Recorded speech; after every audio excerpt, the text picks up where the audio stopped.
Well, guys, I think that officially unplugged the life support machine on this absolutely dreadful 25-26 New Jersey Devils campaign. Wow. Cheers to all of you. Cheers to all of you. Appreciate you all coming out after this. This is, I mean, a new low on the season. When you didn't think it could get any lower, this absolutely gutless group goes out there. And win or lose, we booze, guys. We've been losing a lot, and I need to put something a little bit harder down the gullet to numb the pain. I am just nauseated and disgusted. Had a bunch of, my phone was blowing up with texts from a lot of my buddies. But we're all here together in this, and the excruciatingly painful part about this is there's still 2.5 months left of the season, 2+ months, whatever it is. But cheers to all of you.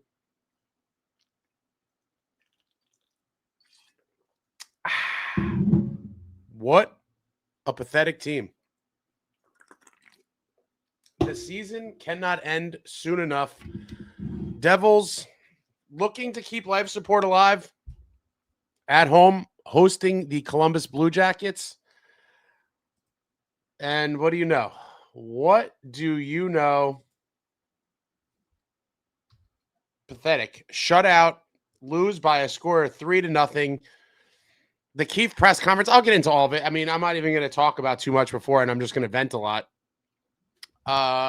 Markey was pretty solid through two. He got absolutely no help. A wasted, decent Jacob Markstrom start. Absolutely no help. 0-0 through two. Obviously, the power play was trash. We'll get to all that.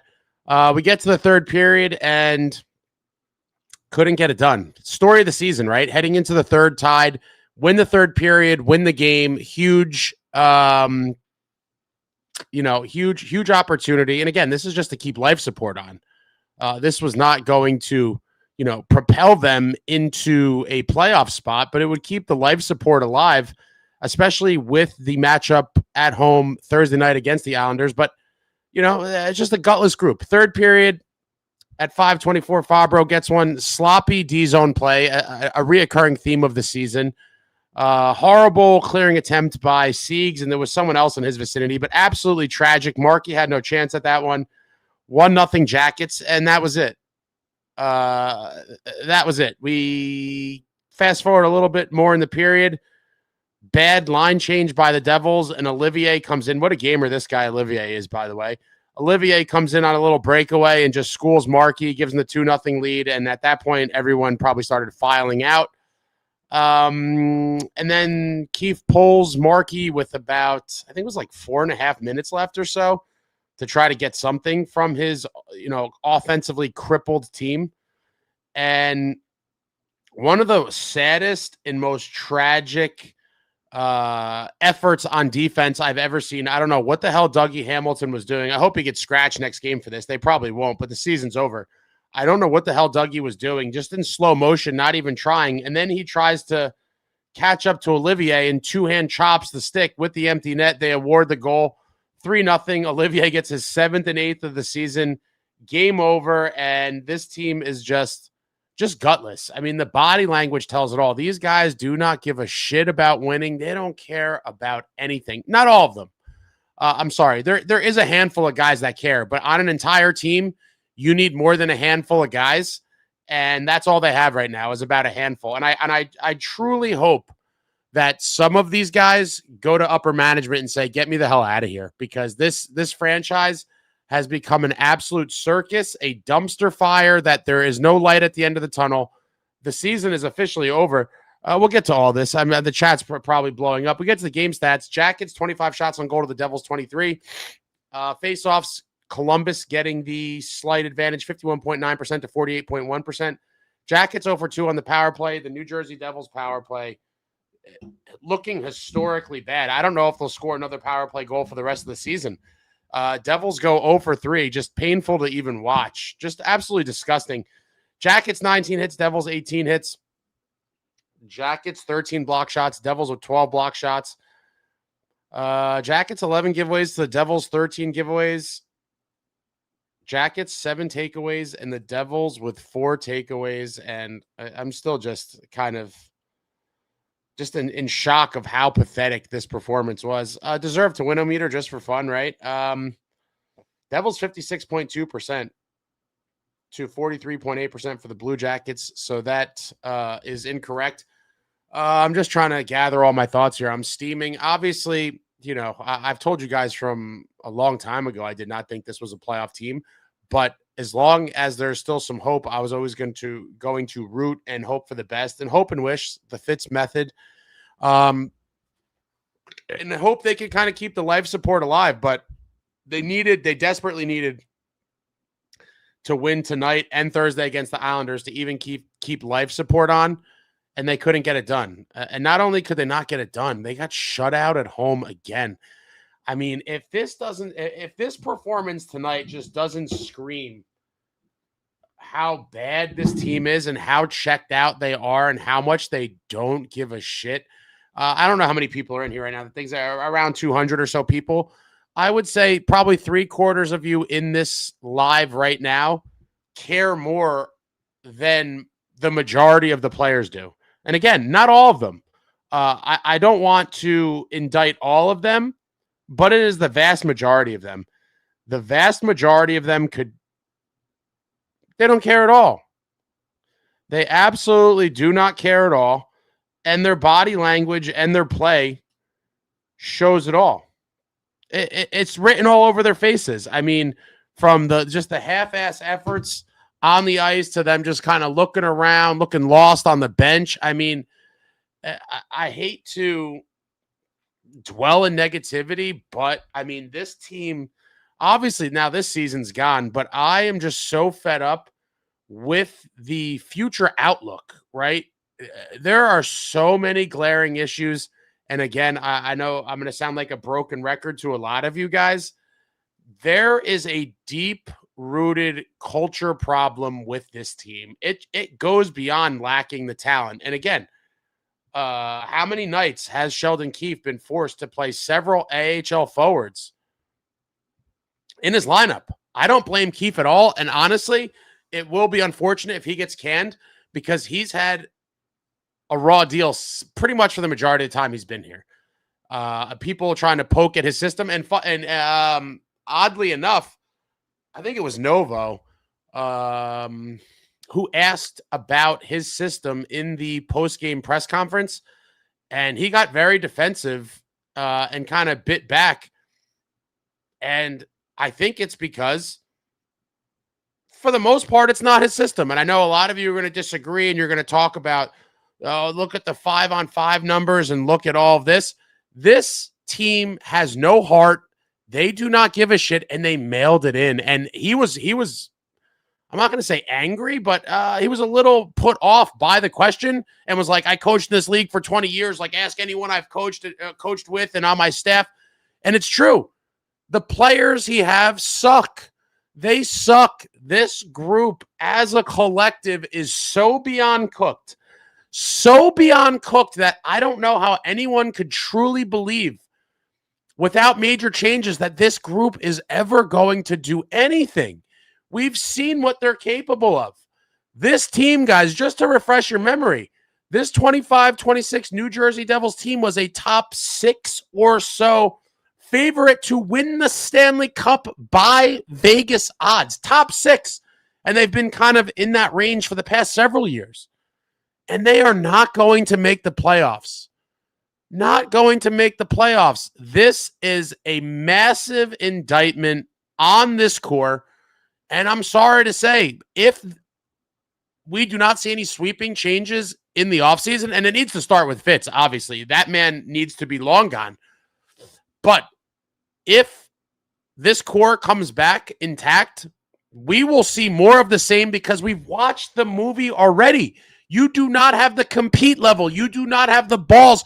You do not have the sheer will to win that is required in this league. In this league, gutless, spineless performance tonight on home ice, looking to keep any chance of staying alive, And you don't, not only do you lose, you don't even score a goal. And again, on top of not scoring a goal, no big hit looking to swing the momentum. No one looking for a scuffle. No one running a goal. No one doing anything. It is the lay down and die New Jersey Devils. I have seen, can you guys hear me? I see you're muted. Can you guys hear me? Can someone in the chat tell me if you could hear me? Because someone said you're muted. Hello, hello, hello. Can you guys hear me? It looks good on my end. Can you hear me? All right, so sorry. Someone in the chat must have a computer problem amidst my rant. Yeah, I know. These people, it wasn't me. I didn't think so. I've been pretty good with the tech lately. For an old man, your boy's been on a roll with the tech. But listen, love these guys, most of them, but it's breakup season, kids. This core absolutely cannot come back. As a collective group, they are never getting it done, and that's it. I'm not going to try to convince myself otherwise. The fact is, we've seen the movie too many times, and like I told you guys, a lot of you saw the video months ago, The Last Dance. It was The Last Dance, and it was absolutely tragic. The Last Dance is absolutely tragic. We are not even going to get a playoff appearance. I am gutted. I am disgusted. But now it is time to, we have now 8 months till next season. But this group cannot come back remotely the same. And at this point, I may even, if in this hypothetical world where I was in charge, I may trade 2 of the big pieces. But at a minimum, 1 must go. And Fitz has to go as well. I don't trust him to be doing any of this. He's in love with this core, and this core shit the bed for the last time this season. They've done absolutely nothing. And Keith was showing his frustration in the post-game press conference. He was like, hey, guys got to make plays. And that's what it comes down to. Again, I think that by and large, since the beginning of this core, they have been failed by upper management. They did not have proper mentorship. There was no culture here. And now the culture is a kiddie sideshow circus. You have guys that were never brought up in this league properly. And I think you could draw the inferences here that just had free reign from childhood in the league. Country club atmosphere that Fitz told us existed has probably gotten worse. And while I commend the Fitz efforts of trying to bring in some, veterans, these veteran voices like guys like, Pesci and Dilly and Connor Brown, they came into a locker room that was not theirs. The culture was already established, and these guys cannot come in from the outside and take over and switch everything around. They absolutely cannot. And the culture problem is deep rooted, and it is going to take a cunning GM to come in here and say, I don't give a shit about anything other than winning. I have no allegiances to these players. I did not draft them. I have no reputation or kind of smoke screens that I'm trying to set. I am here to turn around this franchise and get back to winning ways and the once proud franchise that we once were. And it starts with making tons of decisions, tough decisions, and it starts with shipping guys the hell out of here, because tonight should have been, well, we saw many which should have been the last straws, right? I mean, I didn't expect anything after the Islander game, but that 9-0 beating, if the ownership cared about winning whatsoever, there would have been changes at that point. And it was probably too far gone at that point, but there was at least a little more runway to get the season back on track. Once nothing happened and the owners sat idly with their hands in their pockets, you should have known what time it was. And it was very clear that we are going to have to watch the rest of this season unfold however it does, and any changes that will come will happen in the offseason. And so obviously this team is not making the playoffs. I mean, that's pretty obvious now. It was pretty obvious to most of us a long time ago, but like many of you, I was keeping the hope alive. Like, just keep winning games and try to claw your way back into it. But obviously it's been far-fetched for quite some time now. But tonight was just the punctuation mark on this season that was an absolute kick in the balls to the entire fan base. Start off the season, high hopes, top 6 per Vegas odds, Cup favorite. Go on an 8-game heater, and then Chicago cut happens, and then it all falls apart.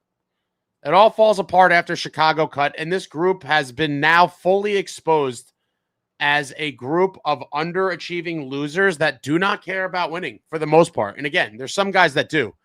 But generally speaking, this entire team just sat on the bench and was like, yeah, I guess our season's officially over tonight. Completely pathetic. I am absolutely disgusted. And again, I'm just trying to kind of get my thoughts together. In terms of the rest of the season, I mean, I don't even know. I would certainly be looking to move some guys at the deadline. Again, it is troublesome that Fitz will be the one in charge of this because he's shown that, number one, that he's in love with his core, and number two, he does not like to admit failure or admit his mistakes. And so, his guys, he's not going to ship out, which is why I think, the narrative of people saying like, oh, you can't fire a GM in the middle of the season, like bullshit. Yes, you can. Buffalo did it. They got a little bounce, but I'm not even looking for the bounce anymore. I've chalked this season up. This season is over, but I'd like to see a new GM come in and try to do some work building up into the offseason, the draft, and for next season, because as you know, this is just one continuous kind of thing, right? So with this guy still here at the deadline, he's probably not going to sell off much. I suspect he would sell off some pieces.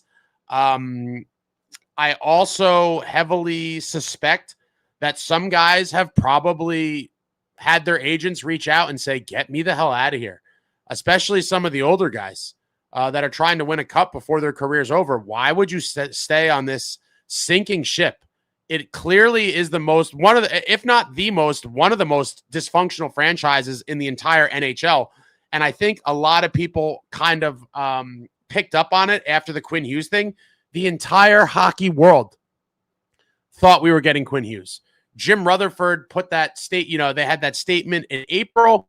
It seemed like a foregone conclusion that at some point Quinn Hughes will be traded to the Devils. The opportunity came. Fitz whiffed on it. I think that led to a bunch of locker room nonsense. This is after the Chicago cut thing. I mean, just a culmination of just absolute disasters. And here we are, the not even pre-Super Bowl weekend, guys. The season is over before the Super Bowl.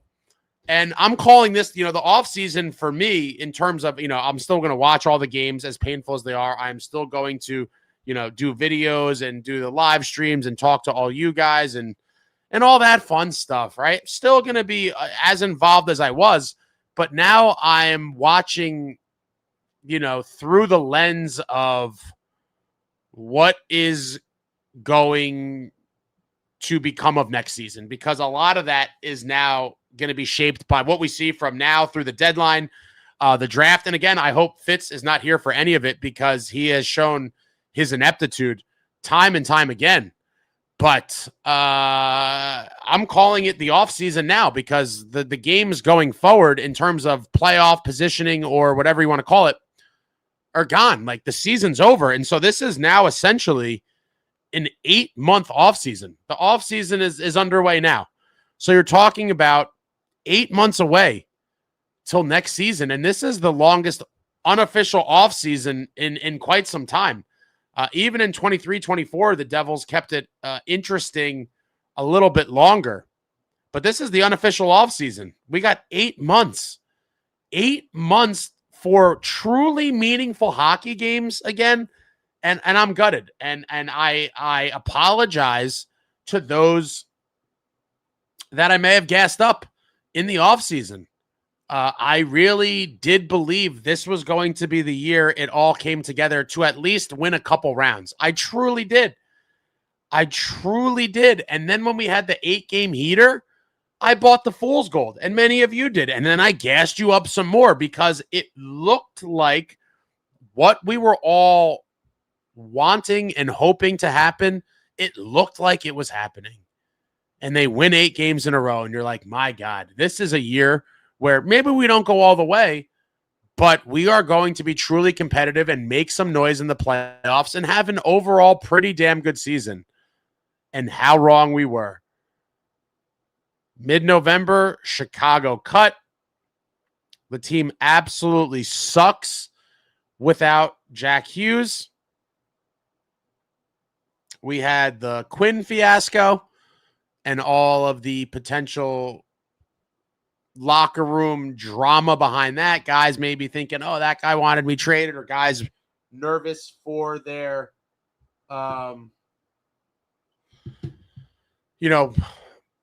future on the team. Maybe, a lot of guys probably don't want to uproot their life and go somewhere else in a trade, but it sucks. Cheers to all of you. I appreciate all of you. I'm not going anywhere, obviously. I bleed red and black, but it is truly excruciating for a season that was supposed to have so much promise like this one go the way it did. And it's not even just losing. It's the fashion in which they lose. You can't score goals. You show no heart. You show no balls. You show no emotion. You show no anything.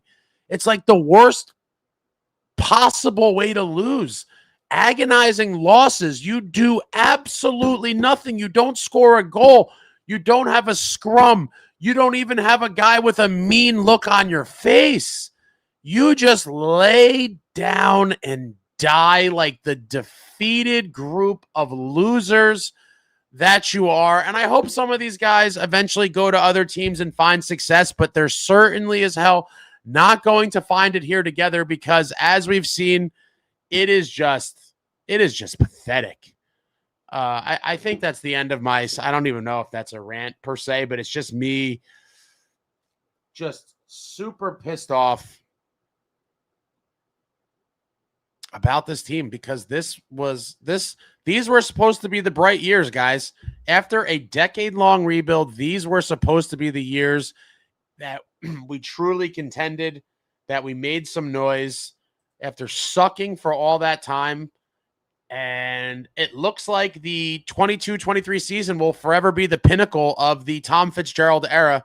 Franchise record 112 points and a beautiful 7-game playoff victory over the New York Rangers in the first round. That will be the pinnacle, because it's been nothing but regression since.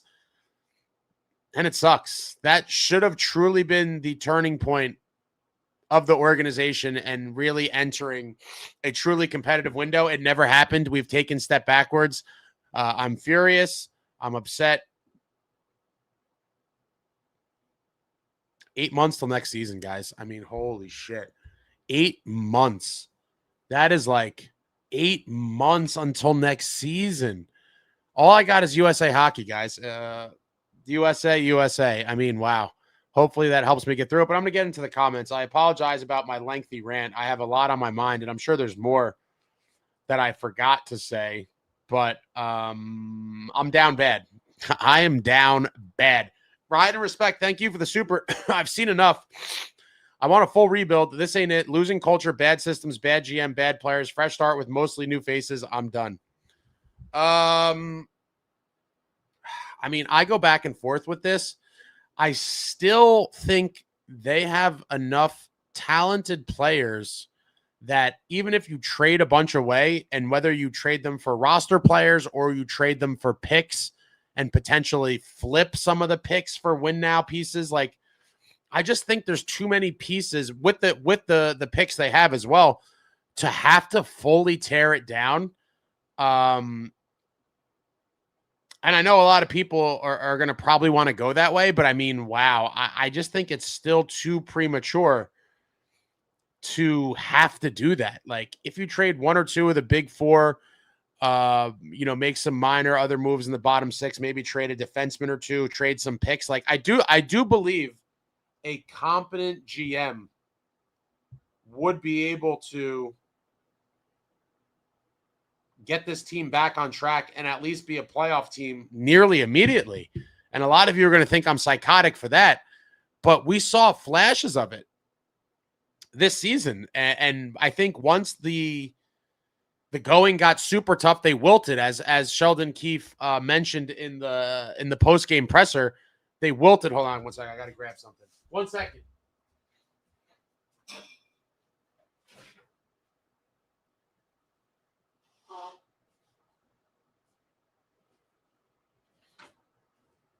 They just wilt. They wilt in the face of adversity. They have no pushback.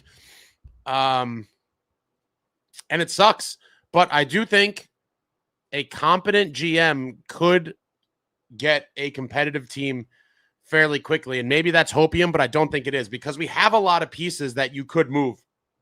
And then part of the new bright future, obviously, for me personally, in no particular order, and it's sad that we're talking about, we're even having conversations and dialogue like this. But for me, Cody Glass, I think, is a great third line center. He's got compete and more balls than pretty much everybody on this team. I mean, that play he made the other night while he was getting crushed, like fully extended, fighting and making the backhand pass to Timo, and I will tell you, I did talk to him briefly at the Devils Sweep the Deck event last night. If you haven't seen the vlog, check it out. I think it's pinned in the chat, but check it out.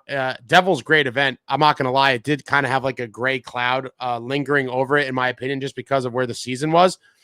But Cody Glass has got some size to him. I was pleasantly surprised. I was like, all right, Cody, you're a little bit bigger than I thought. And he's a gamer. I like Cody Glass. And so, again, when we're talking about depth centers and stuff, like, it's hard to get super excited about it, but he's been one of the silver linings on the season. And I do think part of this new bright future is going to be lennihameenaho and Grits. And so those would be like the three guys, and it's, again, silver lining moral victory stuff, but going towards the future, whether it's the retool or the full-blown rebuild, some nice pieces. Then you got to figure out what you do with the big guns. I know a lot of people are down on a lot of guys right now, and rightfully so. This has been a tragic season, but the culture is bad. It's been rotten forever. A new GM needs to come in and change up everything. It starts at the top. There is no culture here. During the Lou Lamoriello days, it was a winning culture, a strong, there was pride. Guys wanted to win. They played as a team. It was always about the crest on the front of the jersey, not the name on the back. And we've fallen so far from that. We need to bring in someone who's going to instill a winning culture once again. But right now, from the top on down, it's completely rotten, and we have none of that. Louis, thank you for the super reminder. Our GM thought Covey and Jack with one hand returning would fix this. This team is beyond cooked. They're going through the motions. Completely agree.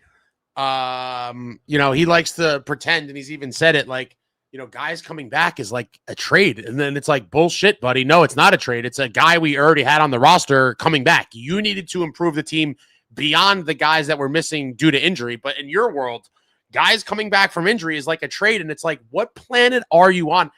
You guys are going to get me fired up. I've never despised a front office executive so much in my life, because literally the guy walked into one of the most glorious situations probably in NHL history.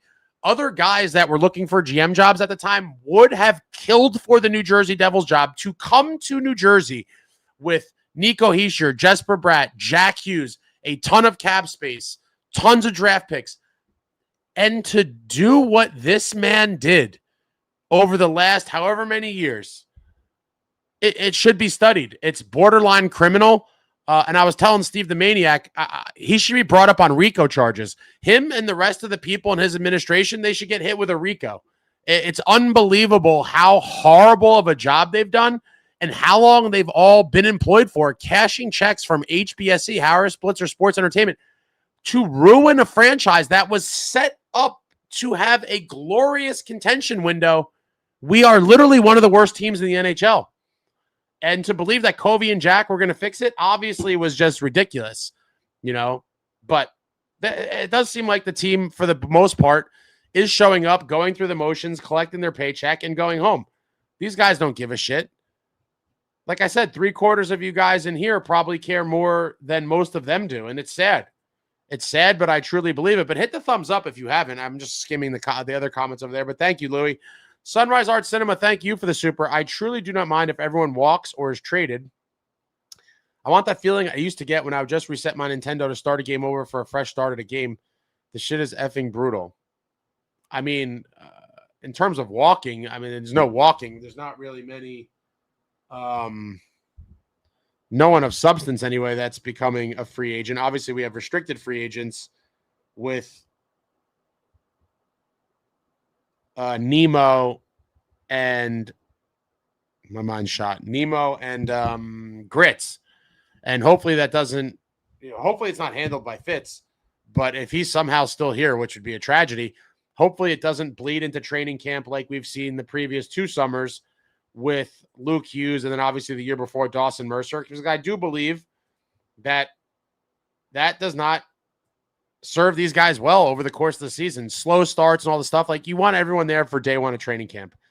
But I personally have been on the wave of, as many of you know, there are no untouchables. I am a disciple of the Lou Lamoriello school.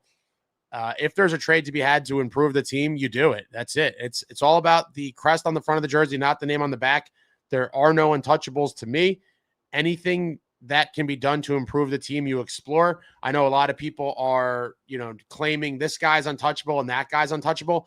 None of these guys should be untouchable. They've done nothing. They've won nothing, and they do not warrant this fictitious untouchable tag by any stretch of the imagination. And the old school fans will tell you, Lou traded away legitimate legends and multiple-time cup champions.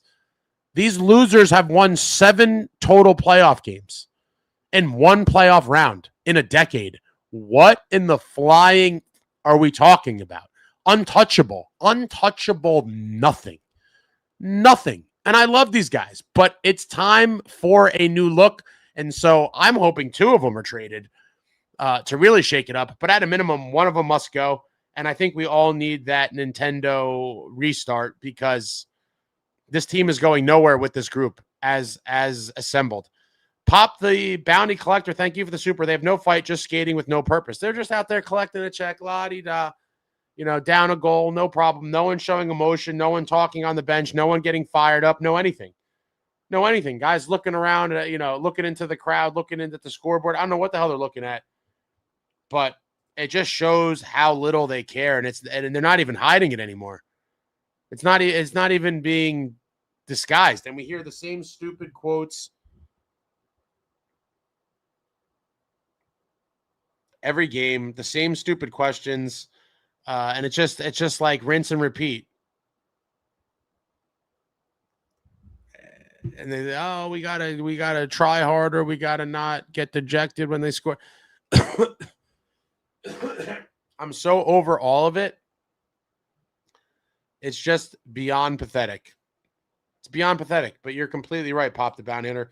Bobby, thank you for the super. Hello, Ace. What a gutless effort by the boys, not even men.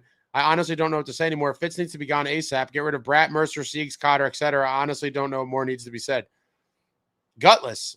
And for me, I'll get rid of anybody at this point. If there's a good trade to be made, get rid of every single person, because there's nobody that's untouchable, in my opinion. There shouldn't be. They've done nothing to warrant that level of whatever you want to call it. They've done nothing to be considered untouchable. Absolutely nothing. It's ridiculous to believe that any of these guys are untouchable. What have they done? What have they done? I understand, for different guys, you're like, it's hard. We don't have centers. We don't have this.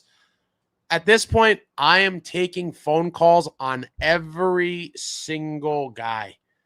If you have an interest in a player, I will hear your pitch, because I'm not married to anybody. Make me an offer I can't refuse. Everybody's for sale. Everybody. And again, I've talked about before, I'm curious where this leaves Nico, what his thoughts for the future, because if he gives them indication he's not going to re-sign here or wants to test free agency, he's going to be getting shipped at some point.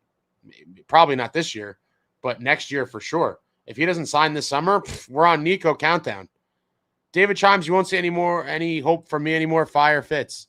No, I'm officially done on the season now. The life support was unplugged tonight. Fitz should have been fired a long time ago. And here we are. I'm just outraged. I'm outraged that he's still employed. I'm outraged that he sat by idly once again when the team clearly showed that there was issues. Just decided to do nothing. Like, sat by and did nothing. And I mean, I just don't understand it. And the season slipped away in record time. It happened super quick. And it was predictable. I predicted it a long time ago.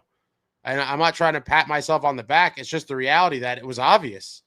Once they had that, three game losing streak, they won 3 and then they lost 3, which ended up losing 5. It was obvious. This team does not have it. And you had to do something sooner. Would some of these deals, had they come to fruition, would it have changed everything? I can't say that it would have for sure. But I think it would have kept us in the race at least much longer. And I do think that it would have kept fan interest, which I think the owners care about fan interest, because there is going to be some super sparse crowds down the stretch of this season. There is going to be some really, really abysmal crowds at the Rock. And they did it to themselves. They decided to have their season end before the Super Bowl. I mean, my God, I would have never, if someone told me the Devils are basically going to be dead in the water on February 3rd at any point in the summer or at any point through October, I would have laughed in your face and told you I will bet everything I own against that. Everything. Now, some of you doomers are going to be like, I told you. And again, some of the doomers were right, but I think they were way too early in some of the wild statements that they made. But I will give them credit. In the end, they were right. I did not want to believe that a lot of things.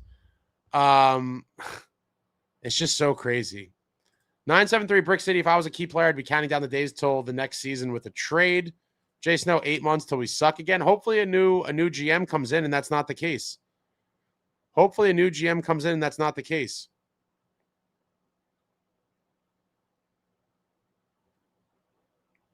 Season starts September 29th. Is that official?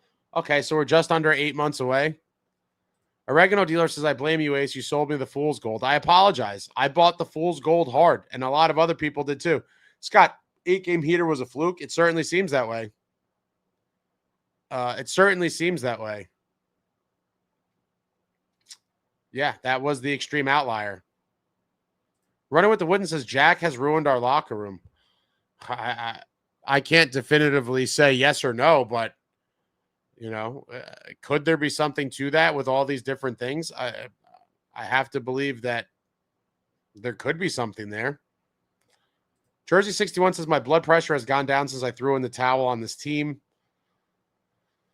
SJ Fitz got to go just because he can't even get a 4C, so Glendening is out there. Yeah, and it's like a lot of us wanted a 3C for forever. Cody Glass has stepped up and filled in nicely, so it was like upgrade the 4C. That never happened. We saw the Cotter project. I mean, it's just malpractice at every turn. John NJ Devils, they don't care. Obviously, Jack showed how he feels about the fans, the people that spend their hard-earned money to watch the team they love. Devils are my life, and Jack is a punk to say that.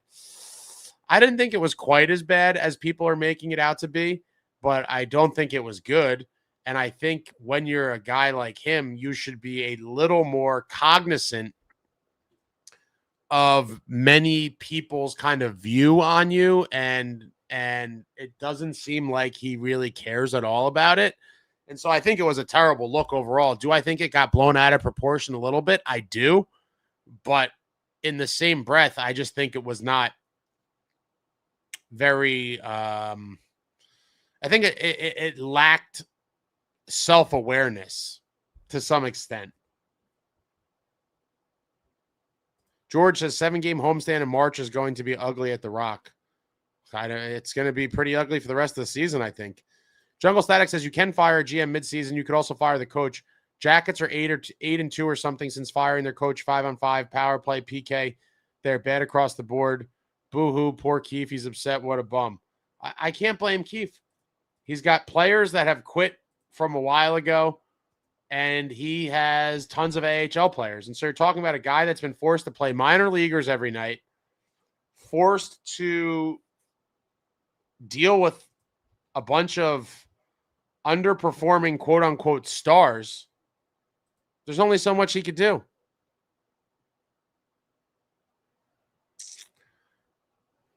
Bill and New 99-89. Devils won 13 in a row in 22-23. Yeah, that feels like an eternity ago, doesn't it? Dubs is like, says Woodson, you got to watch more Quinn Hughes, man. He ain't his brothers. He blows both of them out of the water.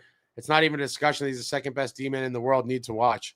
Yeah, he's like breaking records and stuff and breaking Minnesota records in his brief time there, and he's really helped that team.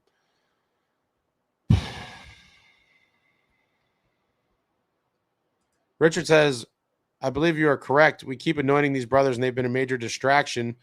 Woodson says, Jack is so cocky and all about himself. You know, the vets are like, screw this soft punk. I have to believe that I do think his actions probably rub some of the veterans the wrong way. I have to believe it because it's just like a different planet between how some old school and new school kind of players approach everything. It's wildly different.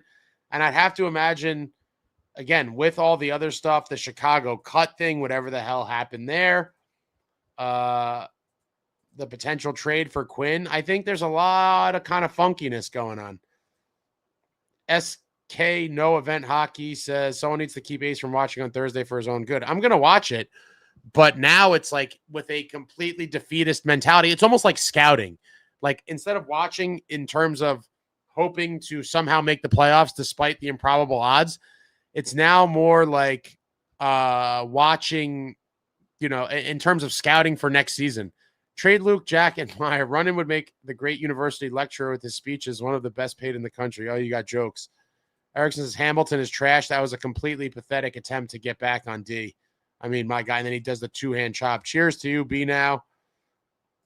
Blackatron says season started with all the Luke Hughes drama too. Brutal. Yeah, I mean, it's been a season of Hughes drama. Now we have, is Jack going to play before the Olympics? People already breaking out their pitchforks for that. It's bad. It's really bad. 973 Brick City. I bleed red and black too, but catch me next year because this team is worse than AHL. Samuel, 1 goal or less in 18 games, 6 times shut out. It's not just the Chicago cut. It's a piss poor team with or without Jack. David Chimes, Jackets may make the playoffs red hot. Our team has no fight or GM helping spark it. Yeah, it's bad. Corey says Nico for Brady. I don't think the Senators want to trade Brady, and I don't think they would trade him for Nico either. Brady's my number one want, obviously. He is a true culture-shifting type of player, and that is exactly what we need. He helps morph the identity of this team away from what they are right now, which is clearly lacking any sort of toughness, mental or physical. Just a weak team on every level. And Sheldon Keefe talked about that in the post-game press conference as well, about mental toughness and physical conditioning. Like pretty much just lacing into the team because it's pathetic. It's truly pathetic on every level. Dire Distress says from no BS Lou to 10-ply fits. Jeremy Proper, not a fight, not a hard check. Did we forget that you could run the goalie once in a while? No, Miles Wood didn't forget, even though it wasn't quite running marky. He was certainly, getting active in front of the net. I got to speed up here. B now. Ace, I hear, man, I'm super pissed off. How is it fans here care more than the players? Because players are only with a team for a fleeting moment in time, whether that's a year, 3 years, 5 years, in some cases, 10 to 12 years. But it's their job. And the mentality and everything about the modern day player, and it's not every guy, but as a generality, compared to the old school guys, it is just nowhere near the same. And it's such a shame. Richie, Dylan deserves a shot to play with the contender. I love the guy, but if the opportunity presents itself, let him go win while he's on the 18th of his career. I love Dilly too, and I do hope that a contender calls on him and we ship him.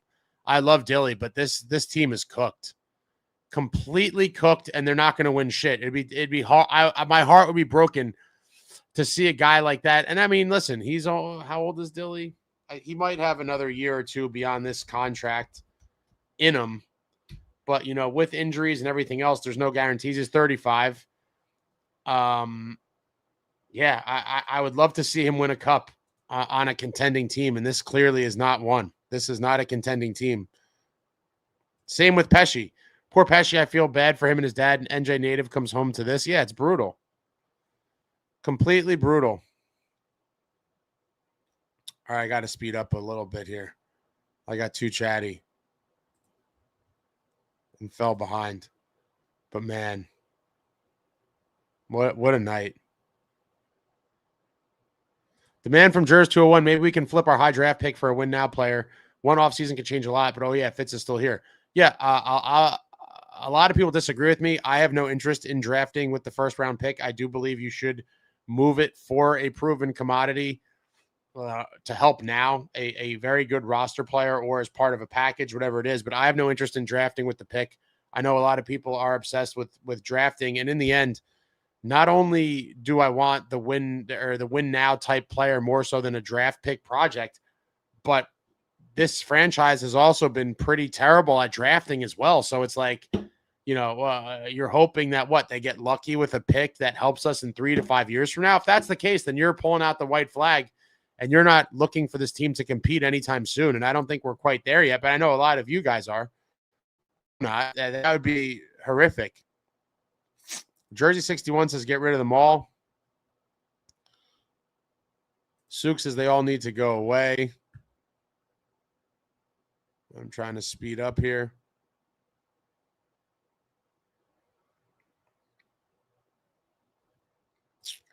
SJ says Cody 6'3", 200 pounds, big kid, need more guys his size. Yeah, and it's not even just his size. Obviously, I like the size, and I do think we need to get bigger and nastier. But he's got that dog in him. Like you see his compete level. He battles for loose pucks. He tries to win board battles. He'll take a little punishment to make a play. And that assist was probably the assist of the year. Stretched out, getting crushed, makes the pass to Timo. Trade Luke Jackenmeyer. What big game next summer Fitz is going to hunt? Hopefully he's not hunting anything for the New Jersey Devils. Yo, Holmes says, let's not forget dumbass Fitz wasn't even going to tender glass until the last minute too. Yeah, it seemed like he was trying to play hardball with them. Then he got wind that other teams might be interested. And then he had to come back and be like, oh, no, I'm kidding. We'll pay you the 2.5.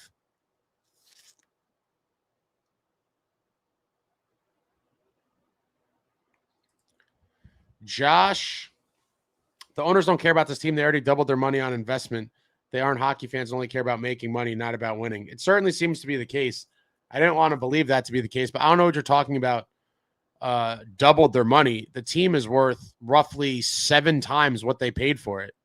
So if they were to sell, they certainly made a lot more than double their money. Running with the Wooden says, no GM wanted to be here other than Fitz. We have no superstars.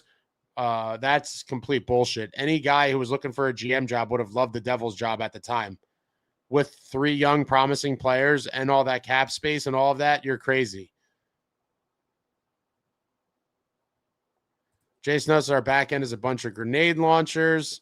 George, new GM needs to come and figure out the future for this team. Need to bring in a team of psychiatrists. I don't even know if it's that serious. You just need to start trading guys. Like, thank you for your service. You're out of here. Jason, no, we need a new GM to sit every player down and fix this team.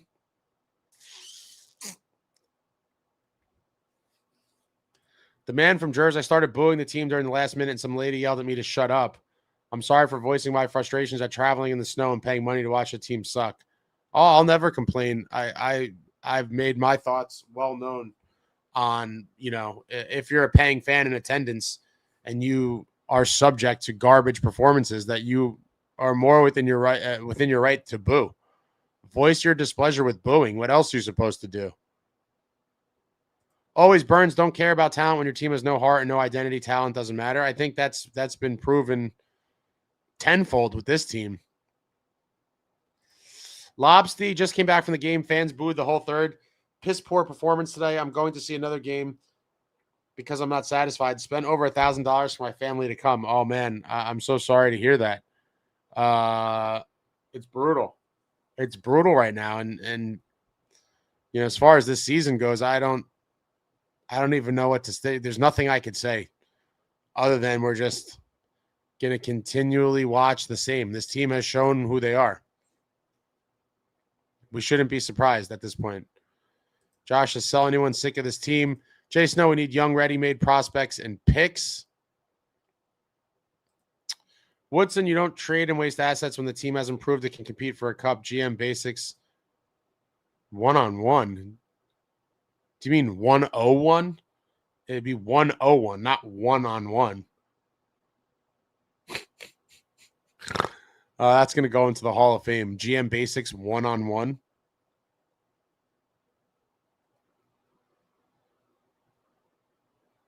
They've proven they can't draft. So I'll take my chances trading it for a known player. You don't have to only trade it, if you believe you're in the position to win a cup. How about I'd rather trade it knowing what I'm getting in return, regardless of cup, versus drafting a guy and hope that they develop him properly. Lame24 says, you're an idiot if you don't think Keefe is a large part of the problem. The regression doesn't lie. Buddy, take a seat, okay? A large part of the problem? How about a large part of the problem is that these guys don't give a shit? How about that? Again, am I saying Keefe is completely blameless? I'm not going to say that. But the most overwhelming issue here is that, number one, the GM failed them from early on in their career. And number two, they packed it in. And so to blame Keefe and try to scapegoat yet another coach for this group sucking as a collective group is pathetic. It's truly pathetic. Pahadios, Ace, I respect you, but saying that about the players because they haven't won anything goes for Keefe as well. The dude hasn't won anything. Yeah, but he has way more track record of success than the players do. He's made the playoffs every single place he's ever coached. And he's won, again, it's not, the big one, but he's won a Calder Cup in the AHL. That's more than these guys could claim.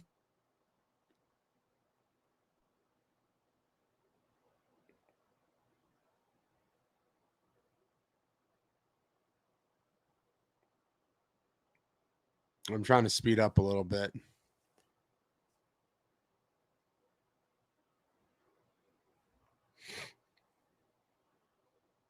Brutal. Jay Snow says, Sonny Meta, come on down. MSG Vault, this team needs a full rebuild. I could go back and forth on it, but I don't think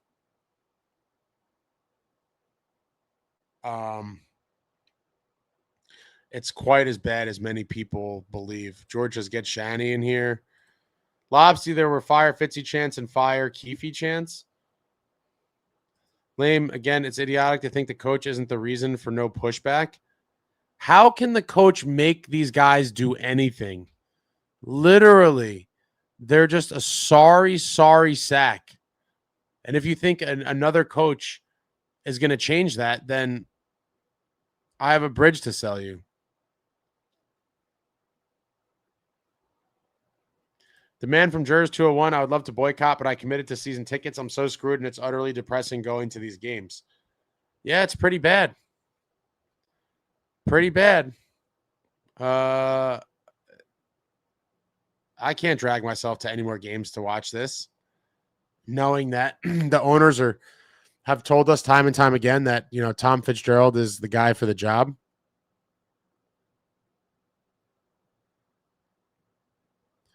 Jamie Wyman says, who's got a no trade clause, though? Surely that limits who can go. Tons of the guys have trade protection, but at this point, I believe tons of guys would love to get traded the hell out of here, and they would waive if the right situation presents itself. They have the trade protection, but if teams are calling on them, they could waive to go somewhere.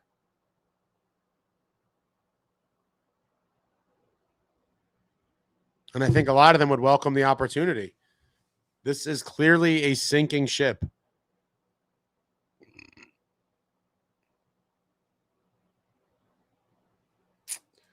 Always Burns, somehow this team won 8 games in a row. Pretty crazy, right? Now we saw this coming. We said in here months ago. Yeah, we did. It was pretty obvious. Oh, Lame 24 is a Thank God you're not in charge. Okay. Let's fire Keefe, bring in another coach. And when they suck under that coach, we'll blame that coach too. At what point will you not open your eyes that this group is not good enough? Period. When will you get that through your skull? Because it's you rather go, oh, these players are so great, and oh, Bratter and Jack and Nico, and I love all these guys, and they're all phenomenal. It can't possibly be them. It's the evil coach's fault. Wake up and smell the coffee. Underachievers. Period.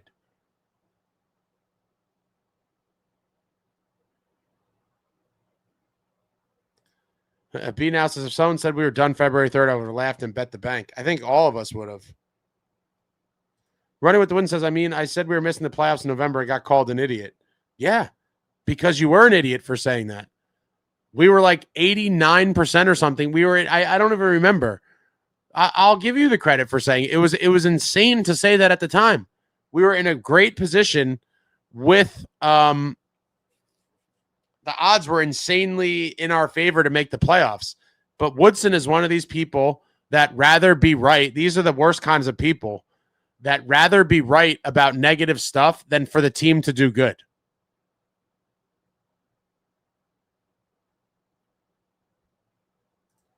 Buddy, you're just so lost. Culture's on the coach, but Keefe isn't a huge part of the problem. So silly. This has been long established before Keefe came here. He cannot fix this on his own. Furthermore, I believe with certain things, there is meddling from upper management. You blame the general manager before the coach with culture. This is the culture that Fitz has made, the country club culture.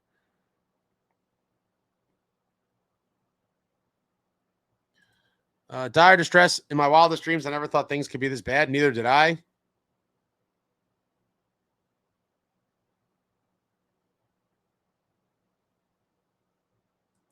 Jeremy Popper says Madigan. This is Madigan is our new GM, first female. No, that whole administration needs to be walked out of the building at the same time. Brick City says by the end of October, I was all fool's gold too. B now says I really worry Jack is toxic. I think it's a worry from a lot of people. For sure. Trade Luke and Jack. The only player that has been good as Glass and running was against the trade. No, I wasn't against the trade. Against the backdrop of that being our big splash for a deadline acquisition, completely underwhelming. We all wanted like a top 6 winger, something that was going to move the needle. And I'm sorry, but Cody Glass on deadline day was an epic disappointment. Now he's turned out to be a great player for us, but that's not what you're looking for on deadline day. Absolutely not.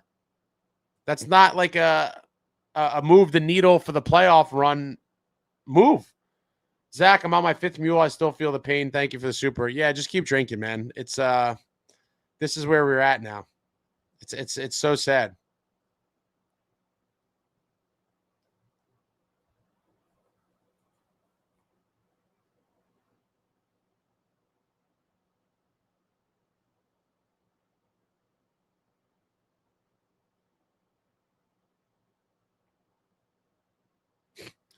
Jersey 61.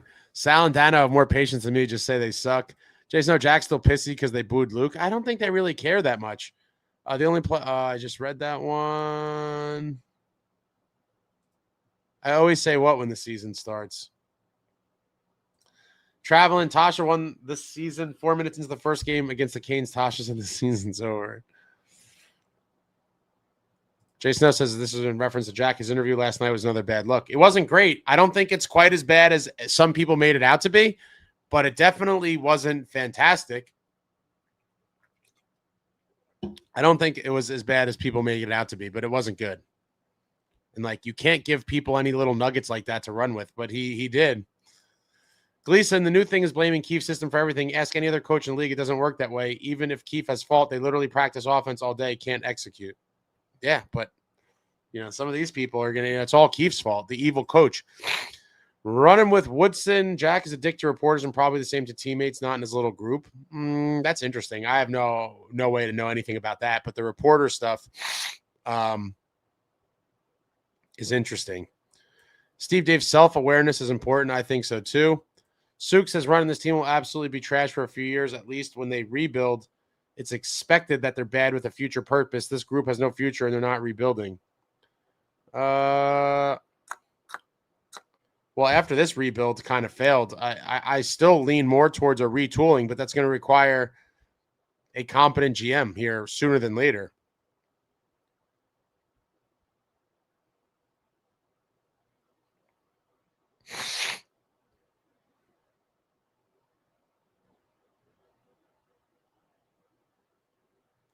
Woodson says Jack needs an a-hole, no-nonsense vet to put him in his place. I don't, at this point, I don't think he would respond to most vets. Like, it would have to be someone like so off the charts like Sid.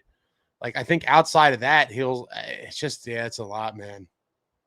Oregano Dealer says, man, you really can't pinpoint the issue with this team. It's so many things mind-blowing. It's a lot of stuff. It's a lot of stuff. You can't, Pahadio says you can't blame Keefe and SK no event hockey. I'm not sure why Ace is so soft on Keefe. Because this group has sucked under several other coaches, and you look at the games they've given up, they're defeated losers. How am I going to blame Keefe for that? Tell me. Is he allowed to hit them with the paddle after the game? Like, you could only do so much. These are grown-ass men. Like, what do you want them to do? It's sad.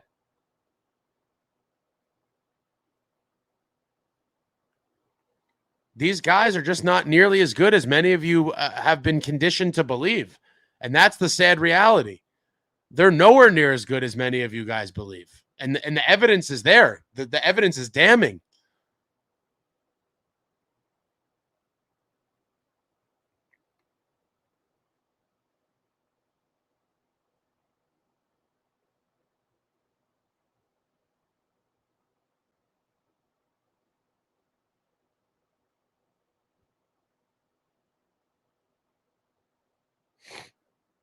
Crazy Alex says maybe whatever happened in Chicago really ticked off the vets.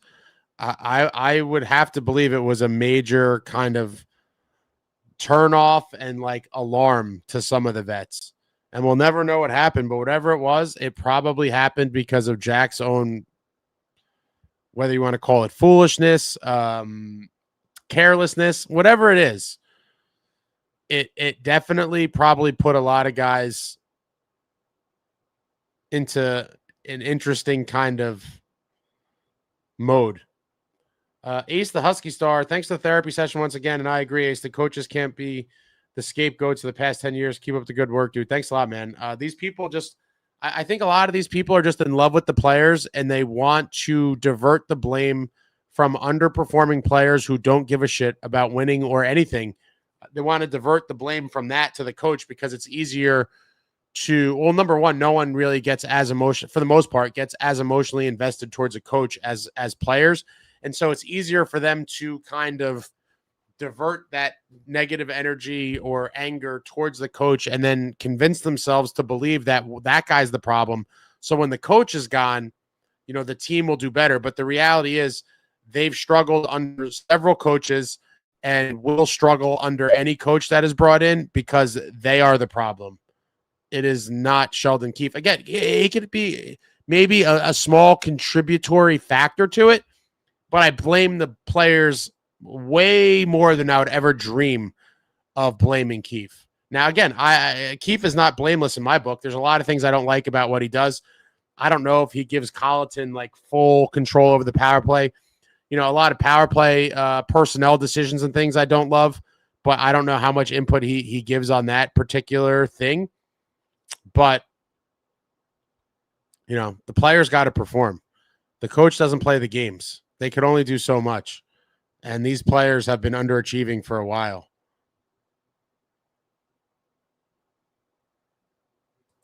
Richie says, I am by far no expert, but I've seen 43 years of this team. The coddling and part of the curse is number 86. If the right GM comes in, he convinces the owners we need to shop this kid before next season. I don't think these owners will ever do it.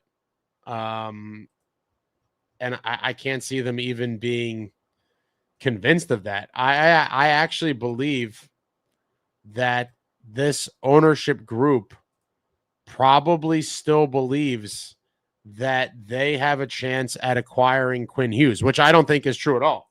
And especially now, right? I mean, the dysfunction is on full display. They had the chance to get him, a couple months ago. They missed. So many other things have happened. Like, I don't think Quinn Hughes wants any part of this. I do think he ultimately stays in Minnesota. And I think that ship has sailed. I don't think he ever becomes a New Jersey Devil at all. But I do think the owners probably still believe that that's still the plan. I'm sure Fitz was like, oh, don't worry, I'll get him without trading anybody. We'll get him for free in free agency, and then we'll have all three Hughes brothers. Like, no, you're not. I don't think he gets the free agency. I think Billy G locks him up, and that'll be that. And then maybe at that point, the owners would be more receptive to blowing this whole thing up or blowing up big pieces of it. But I'm not saying I definitively want to trade Jack like many people do, but I certainly wouldn't be against it in the right trade. Like everyone else, no one is untouchable to me, but there's people like going scorched earth right now.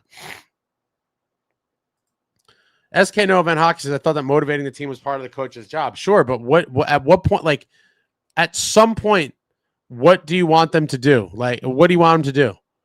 Like, I'm sure there's tons of parents that are trying to get their toddlers to do something or not tantrum in public, and they still scream and throw shit and snot everywhere. So what could they do? What can you do?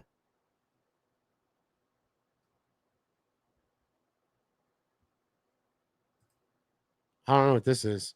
No one said they're AHLers. What about all the AHL guys that are in the lineup every night, though? Obviously, I'm not talking about them. Lamb says maybe it was some shenanigans, but both Hughes brothers had some phantom injuries, something sketch going on. That seems kind of conspiratorial to me. I don't know if it's something sketch. I mean, Jack, we know, is still dealing with the hand. The Luke thing was odd. The jersey got tugged, and I don't know. Wow, what is your theory then? Do you have some kind of crazy theory? Oregano Dealer says Celebrini is what we had all hoped Jack would be. That kid rule. Celebrini is a beast. World's Worst Gamer, game over, season over. Yeah. Woodson says, remember when Jack said people come to see him play? I do remember that. Jungle Static, Ace, you said it before. Two things can be true. The core can be rotten, the players can be giving up, and the coach can share some blame. It's not like he has nothing to do with morale. No, I'll give him a little bit, but by and large, I am blaming the players way more because they're out there on the ice just not giving a shit at all. Like, what is Keefe supposed to do? He's probably so just drained and defeated at this point.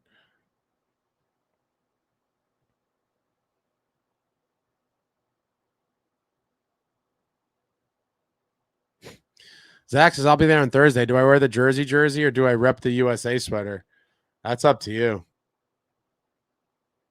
B now says, Brady in our dreams, I would deal 2 core players and Nemitz for him. I would trade a lot for him too, but I don't think they're going to shop him. But if he was on the block, boy, would I offer a crazy package. James says, how does Keefe still have a job? And John Fay said, how does Fitz still have a job? Yeah. Fitz is the one who has the most blood on his hands in this entire thing. Lame says Fitz loses his job if he fires another coach. He needs to go.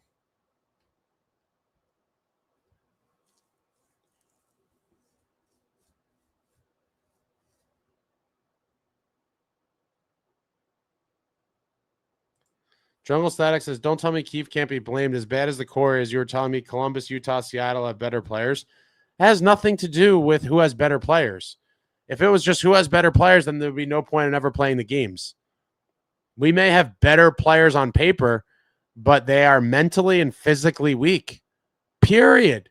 And we've talked about this for a long time. They are mentally and physically weak. And when they don't show up, they get their teeth kicked in. And it's happened way too much.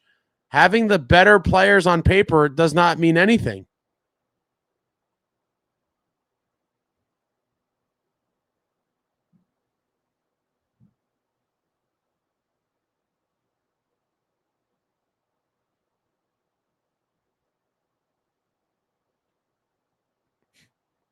I'm trying to skip ahead here.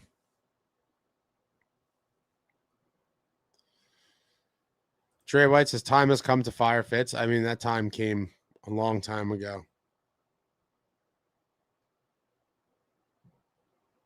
Jungle Static says we all agree, though, they need to be sellers at the deadline, right? The season's over.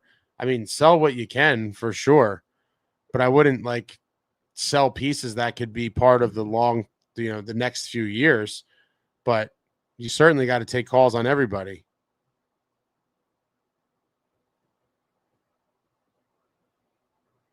Army says sellers, but everyone's got a no move clause. We'll have to start scratching. I do think some guys will happily say, I will waive it. Get me out of here.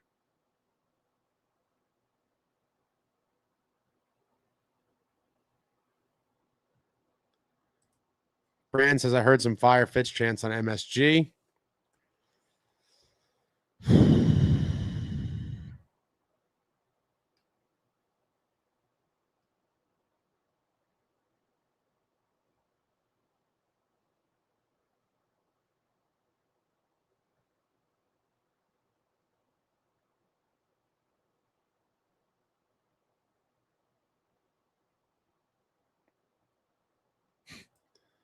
Josh says, Jacques Lemaire looked pretty spry at the John McClain celebration the other night. Just saying. I don't think Jacques wants anything to do with the daily grind of being an NHL coach at his age now. I mean, so the constant travel and all the stuff. Like, I could be wrong, but I don't think he would want to do that. But I do think you could find somebody else if it comes down to it. But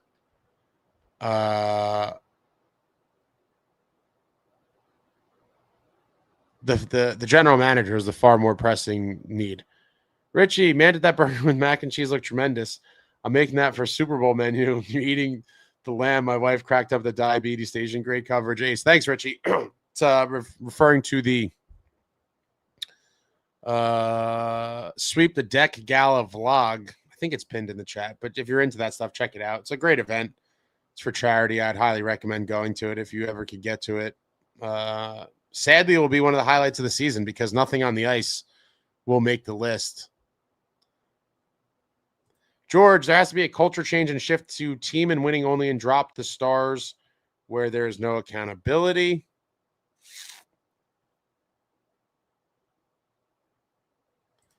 M. Canstania Ace, I read somewhere that Palat was asked privately what happened in New Jersey, and he said the players quit on the team. Well, that's to my point of, again, what do you want the coach to do? This entire group has checked out. Like, there's nothing he could do. I don't know what. It just drives me crazy. Like the Keefe stuff, like the group has mailed it in. What is the guy supposed to do?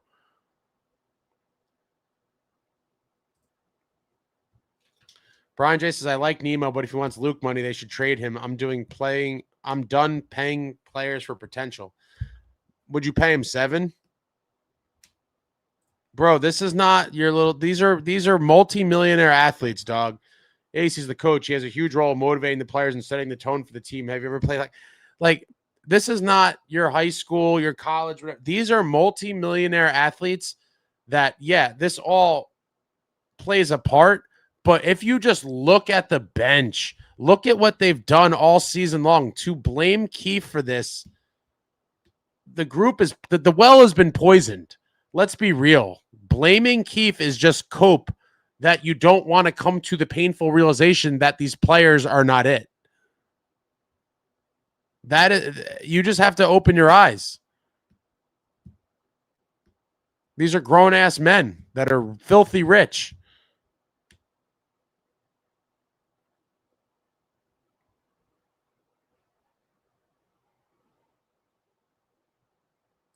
Gleason, coach shouldn't need to motivate the players. The players need to have some mental toughness. Otherwise, you can't motivate them. You have to be a professional and show up despite the lack of success. Yeah, I mean, this is not, high school. If the motivation's not there to win a Stanley Cup or to, better your individual situation, whether you're trying to get power play time, trying to get bumped up a line, if that's not motivation enough, then what are we talking about, right? What do you want? You want to see Sheldon Keefe do some, rah-rah speeches and that'll make you feel better? Like,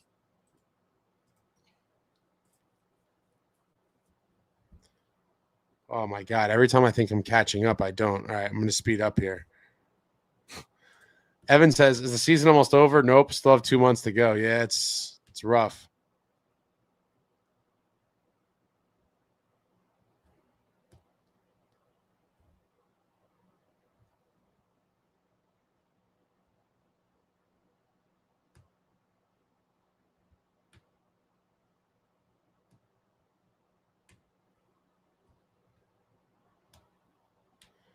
B now says to Woodson, if you do them all the time, you're bound to be right, even a broken clock.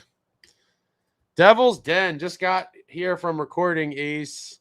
What's the most frustrating part about this team for you? For me, it's the constant cycle of never-ending change and expecting a different result. Insanity. Dude, it's the lack of it's the lack of fight. The lack of fight and compete. There's no bite. There's no pushback. There is no, it's just, you don't go down swinging, rolling over and dying.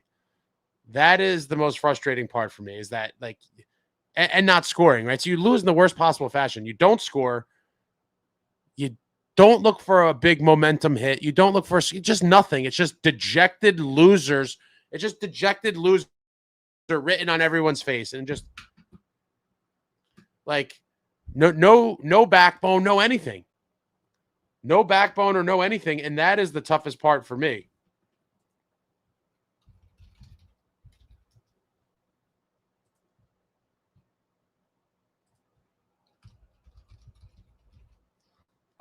And that's what really kills me, is the fashion in which they're losing.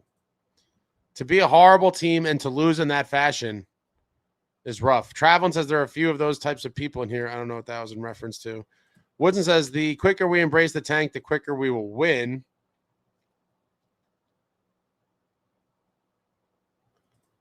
I remember Running said in November we are contending, and I called him an idiot. I have receipts. Unlike some people here, I don't hide from shit that I said. Yes, I want the team to do good. People like you rather be negative and be right than the team to be good. You rather say, I predicted this, I predicted that. Congratulations. You're the worst kind of fan on the planet.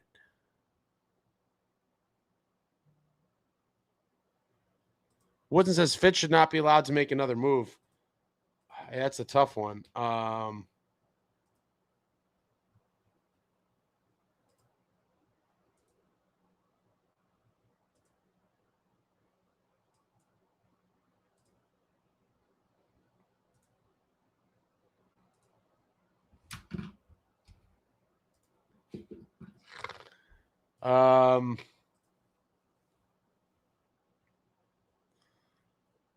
Fitz loves a long golf season.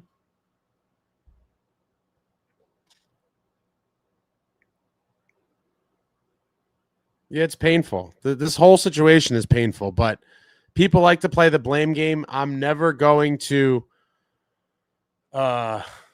agree with the people that want the pitchforks at Keefe. Like, you don't want to believe it, but this team is not nearly as good.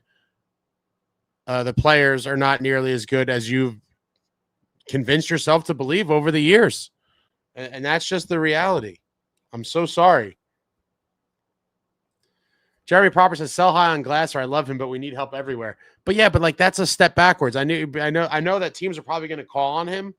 I certainly wouldn't trade him, because we need an extra center as of now. So what's the point of dealing him to then just make another hole on a team that already has a good amount of holes? Woodson says the same usual suspect will be screaming we are a cup contender in August again. I won't be. This year was the last time I was going to be duped.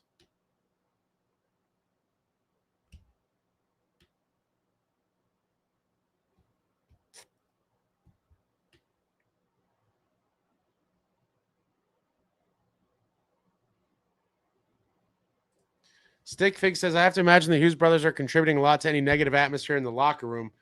We saw it from Jack in the interview today and from Luke in a Scarf Boy Grits vlog. Oh man, it really people are really pissed off about that interview clip. I mean, like I said, I don't think it was good. I don't know that it warranted the level of venom that it brought about. But I understand it because when a season has gone off the rails like this, the Chicago cut thing, it's a lot.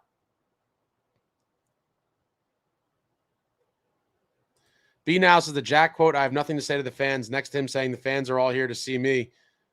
That's just mind-boggling for an old school guy like me to comprehend. He did say a little more than that. He said something like it's on us, blah, blah, blah. And when you just cut it off at I have nothing to say to the fans, it makes it sound a little bit worse. I don't think it's great even with the full quote, but it's certainly something that if you were him and had any sort of awareness, I don't think you would say. But I also think he just does not care what people think about what he says. And I mean, it's tough. Wooden says Keith can make practices brutal until they start to care. The season's over, man. Always Burns says the problem goes beyond Keith. They need a culture shift. It starts with Fitz. It starts with Fitz.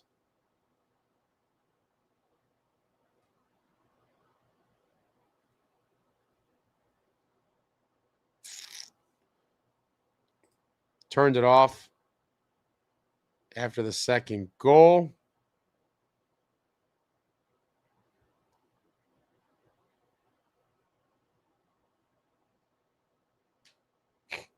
Silver Stingray says, Lou would have sent a lot of these bums packing long ago. I completely agree with that. Lou had an itchy trigger finger. He'd be trading guys whenever he thought it was time.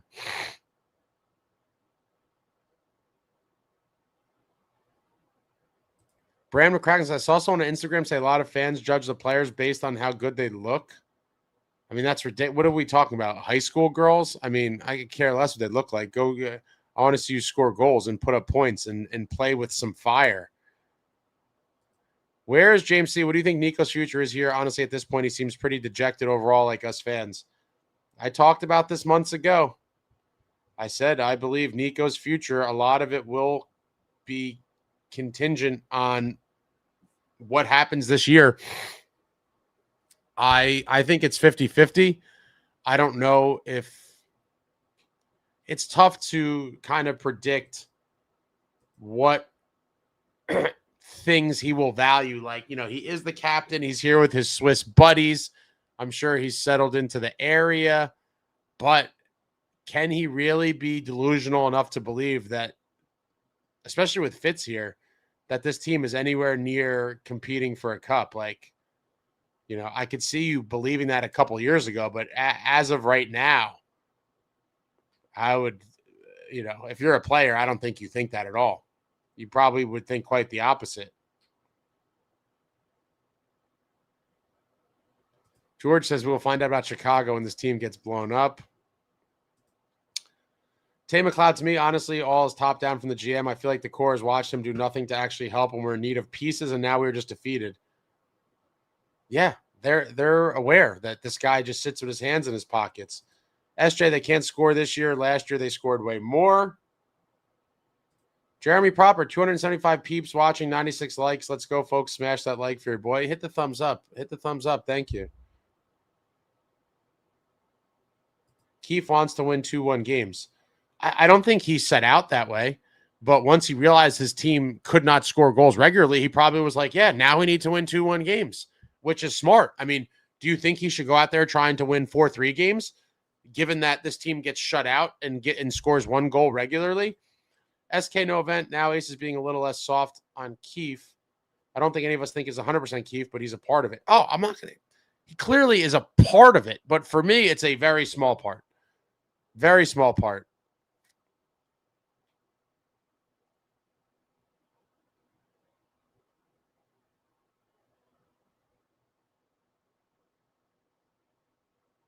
Jamie Zanino says, Mr. Nothing to Say and his brother need to be off this team. I could totally see that. Sentiment kind of growing. Gleason, this is the worst hockey I've ever watched entertainment-wise in Devils history. It's pretty bad. It's not just losing. It's losing in very boring and lifeless fashion. Completely lifeless. George Shannon Siegs was very honest in the postgame. We played 50 minutes, they scored, and we stopped. But, like, they say the same things after every game. At what point are you like, we're tired of hearing the same things? Congratulations, you were able to identify why we lost the game, but you are not able to prevent it from happening over and over and over again. Rich Not Famous said, I wonder how many guys tell Jack to get checked after laying him out on the ice. Oh, boy. Oh, boy.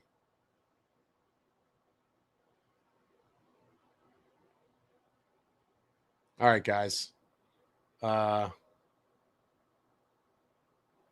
Special guest. I'm tired of talking.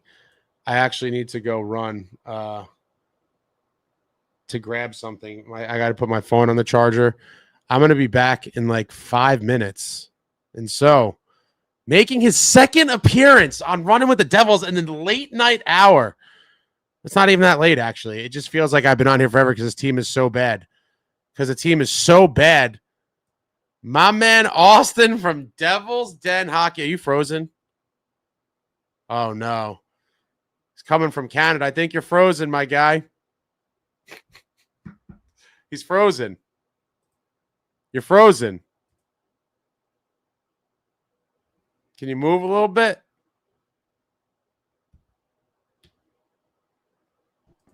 He's unfrozen. What's up, my man? There we go. Finally. How bad is this team? How bad is this team? Computer decided to completely spaz out on me there for a second. Can you see the chat? Yes, I can. There we go. If you guys haven't seen Austin, he kind of made his breakthrough in tumultuous times during the Devils when the losses stung more than the one tonight did, when we still had hope they were going to make the playoffs. I think it was either the Islander one or one of the other ones. But it was the 9-0 one. I'm gonna give it to Austin. You want to react to the chat? I'm leaving for 5 minutes. I'll be right back. This is all you. This is definitely give it a try here. You're hijack. You're all good, baby. You got this. Austin is high. Go check out his channel, Devil's Den Hockey. He is now hijacked the channel temporarily. I'll be back in 5 minutes. The people love the negativity. His energy is great. I'll be right back. All right. Well, so I guess Ace is just leaving me now with the stream. Let's take a look at the chat here and see if I can pick out a few to respond to. He's frozen because he's in Canada. Honestly, no joke. Wouldn't surprise me. Tell him how to fix his equipment. Honestly, this is what you get when you stream on a over 10-year-old laptop. This is what happens. If we go down 1 or 2-0 against the Islanders with 2 minutes left in the first period, we should just pull the goalie just for shits and giggles. Honestly, at this point, it also depends on who the goalie is, right? If you've got Markstrom in net, I mean, if Markstrom's in net or if he isn't in net, does it really matter? The puck's going in one way or another. Austin, this team sucks right now. Absolutely. You're absolutely dead on, bang on correct. Austin knows his team is awful as well. Touche. Austin should find a new team to cheer for. No, I will never stop cheering for the Devils. I have invested too much physical and emotional stress to ever abandon this team at this point. And so should we. I was in there the last few days for something. I forgot what it was, but it's all the same shit. Yeah, pretty much. Devils lose always the same. I mean, yeah. I mean, at this point, yeah. Honestly, wouldn't be mad if both Keith and Fitz go. So primarily, I have a little bit of a different take than Ace with the whole Keith situation. So here's because I wanted to talk about this on a different video, but guess I'm doing it now. So Fitz, first of all, has to go absolutely 100%. There's no debate there. With the Keith situation, is I feel like there's 2 or 3 different avenues you go here. You're either in the camp of Keith has lost the room, in which case there's 50-50 fault there because Keith has to motivate his guys. He's the coach. That's his job. But if the players are unwilling to receive any criticism or any advice, then it's also on the players. I don't think it's true that Keefe is absolutely the silver bullet, that if we just get rid of Fitz, sorry, not Fitz, Freudian slip there. If you just get rid of Keefe, then suddenly all of the problems go away. I have had my fair share of criticisms for Keefe in the new video that I'm uploading tonight that should be on YouTube in just a few moments. What feels like sometimes nonchalance or never wanting to change anything and just hoping for a different result is the definition of insanity. Or you're in the camp of, and I'm pretty sure, and I'll make sure, Ace can correct me when he gets back, of if you get rid of Keefe, the problem is still the players, which I do have some sympathy for. Let's say hypothetically you fire Keefe, right? And next year, the same problems arise under a different coach. If that's the case, then Keefe wasn't the problem. Now, let's say they keep him next year and Fitz decides in the offseason he's going to make a huge trade, though I have no faith that he'll be able to do that. But let's say for the sake of the argument, he does, right? And Fitz moves a core piece and suddenly the team is back to winning ways. Well, then that seems like it's evidence for Keefe not necessarily being the problem on this team. It honestly really depends on where you want to put the blame in terms of, is it a Fitz problem, a Keefe problem, a player problem? I'm more so in the camp of Fitz being the problem 70%, Keefe being the problem like 10, 15%, and the players being the problem the other 15, 20%. At the end of the day, it doesn't matter who your GM is or your coach is. If the players on your team have given up and are not willing to play, then at that point, it doesn't matter who you bring in. Your players just don't care. And I think that's the big issue that we have as fans is nobody knows where we're supposed to put the blame. There's so many different problems at every single stage of this organization. Nobody has any idea who the blame should go to or how much of the blame should be put on specific individuals. Is it a player problem? Then make a trade. Fitz has failed to do that. And for that, Fitz should be fired. Is it a motivation problem? Well, you're making like 10, 11, $12 million a year. Do your job. Because again, if you and I didn't do our job and we went into the workplace and we didn't do our jobs, we'd be fired. We'd be gone. Let me see. I'm going to try to catch up here. What do you think of Shanny? I don't want Shanahan anywhere near this organization. As someone who has pseudo-watched the Leafs for the last 10 years as well, my mom is a massive, massive Leafs fan, has been for over 40 years at this point. I have seen the Shana plan in action, and I have no faith in Shanahan's ability to create, mold, or design a team that's going to be successful. You're in Canada, whereabouts? I am in Ontario in the GTA sort of Toronto area. That Empire Strikes Back Vader poster is sick. It is. I actually got that at Disney a few years back.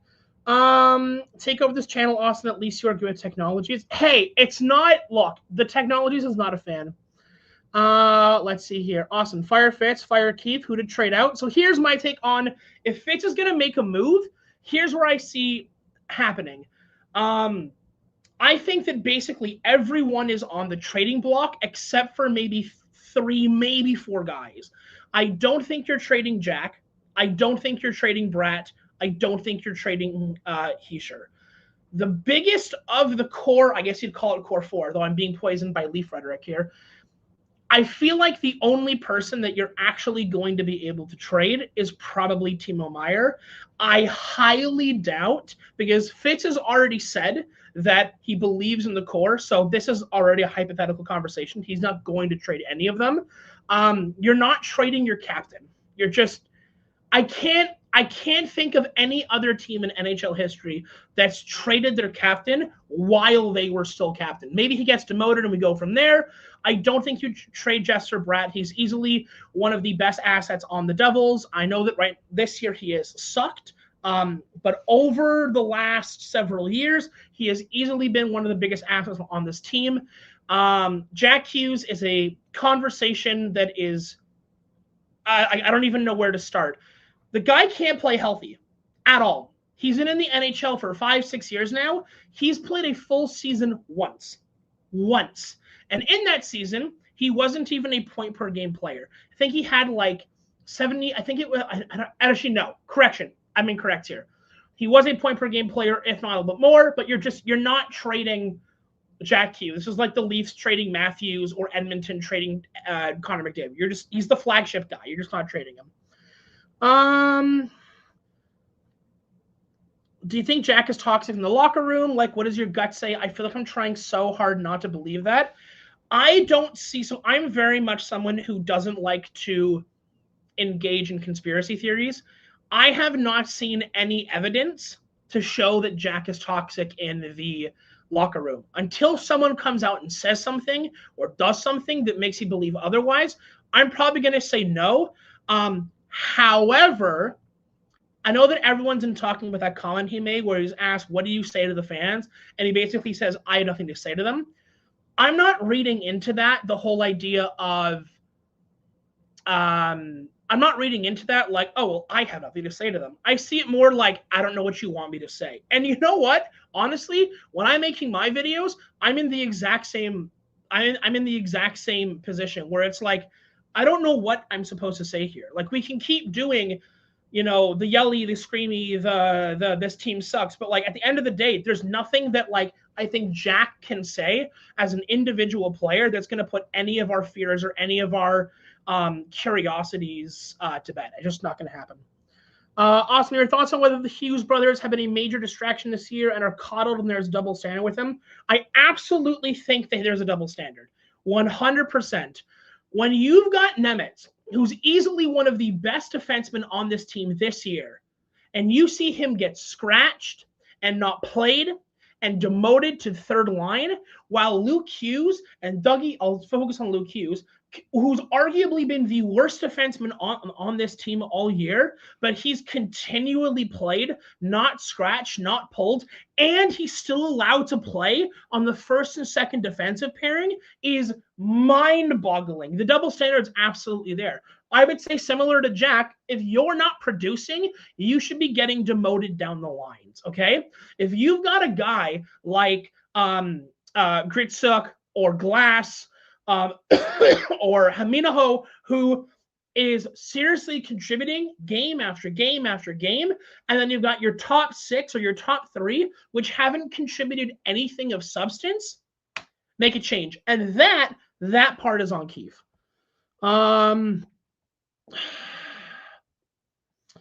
Sorry, I'm trying to keep up, so I understand what ace now means. Blow it up. I'm not a fan of the blow it up argument. I really am not. I'm baptism by fire. Keep going, my man. I'm just sitting back. I had to go get some water. I realized I was out of H2O, and there's a long story, but keep it going. I'm enjoying this. We don't agree on a lot of stuff, but keep going. No, I know. I'm sure we'll have. I'm having fun here. I'm a Shanahan guy. I know you don't like Shanaplan, but I would take my chances, and maybe it's because the bar is so low that I would take the checkout woman at my local grocery store as the GM at this point. And I get that. I think that if the Devils want to make a change at GM, it has to be a change that they think will actually be different than what we already have. Do you think Shanahan would have sat on his hands while this team struggled, though, from months ago? Like, it was clear. I do think so. I think when you have Shanahan as president of the Leafs, and he sat through almost a decade of failure by the Leafs and did not put any pressure on GMs to make any big radical changes and allowed the team to sat there year after year after year after year of first round exits. I'm not going to give him the charitability there that I might give somebody else. Let me see here. Ace, I totally get now the whole it's a speed run, dude. And on nights of bad losses, it's just, you see how it goes. It's a lot. Let's see here. I'm trying to find a really good comment to respond to here. Jeez, there's so many comments. Yeah. Just having money is a problem with the cap. I mean, you're not wrong here, right? When you lock up a third to a half of your roster that has no move clauses, no trade clauses, and then like you sign them to massive contracts, if those don't pay out, you're screwed because you can't literally do anything with them, and you can't make any moves to bring in quality top of the league players because you literally have no money to play with. I mean, that was literally the problem with the Quinn Hughes issue. Is that like they literally didn't have the money to bring him in.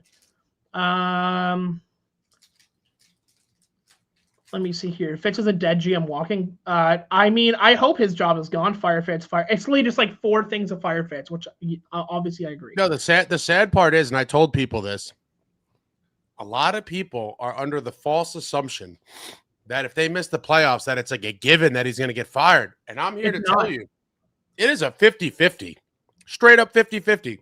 If they miss, I think we have a chance. If we made the playoffs, which is out the window now, officially, I would say. Mm-hmm.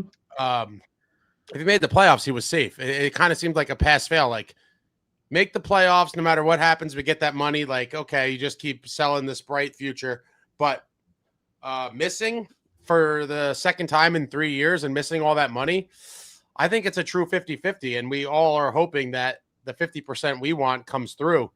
But I would not be surprised whatsoever that after missing the playoffs, we see some sorry end of season press conference, whatever. And then the chatter gets loud and everyone, is hoping that some announcement's going to come that he's been canned. And then it just never comes. And then we see this guy do whatever he's going to do in the off season and the,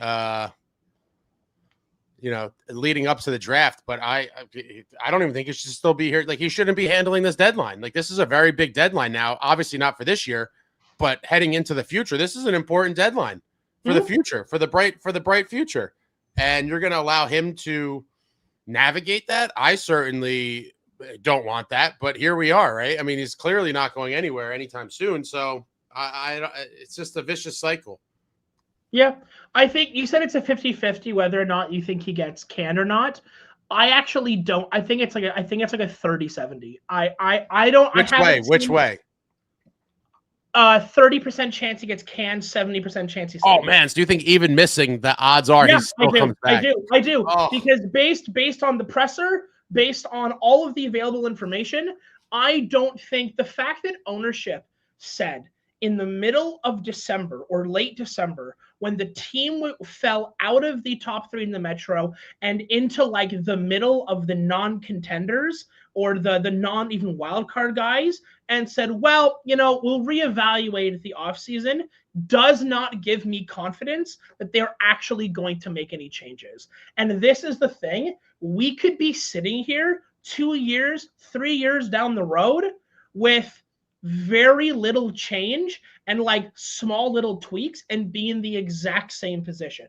I hope it's not the case, there's no way. But if this guy is here for a minute beyond, I mean, I'll go nuts if he's back next year.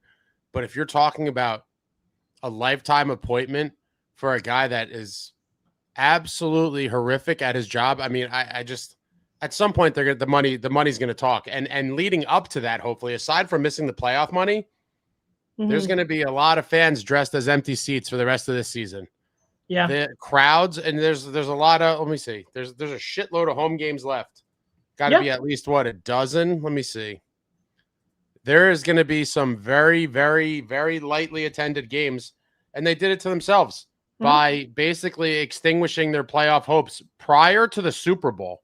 Would you have ever imagined before the Super Bowl we'd be talking about? All right, so we got 2 in February.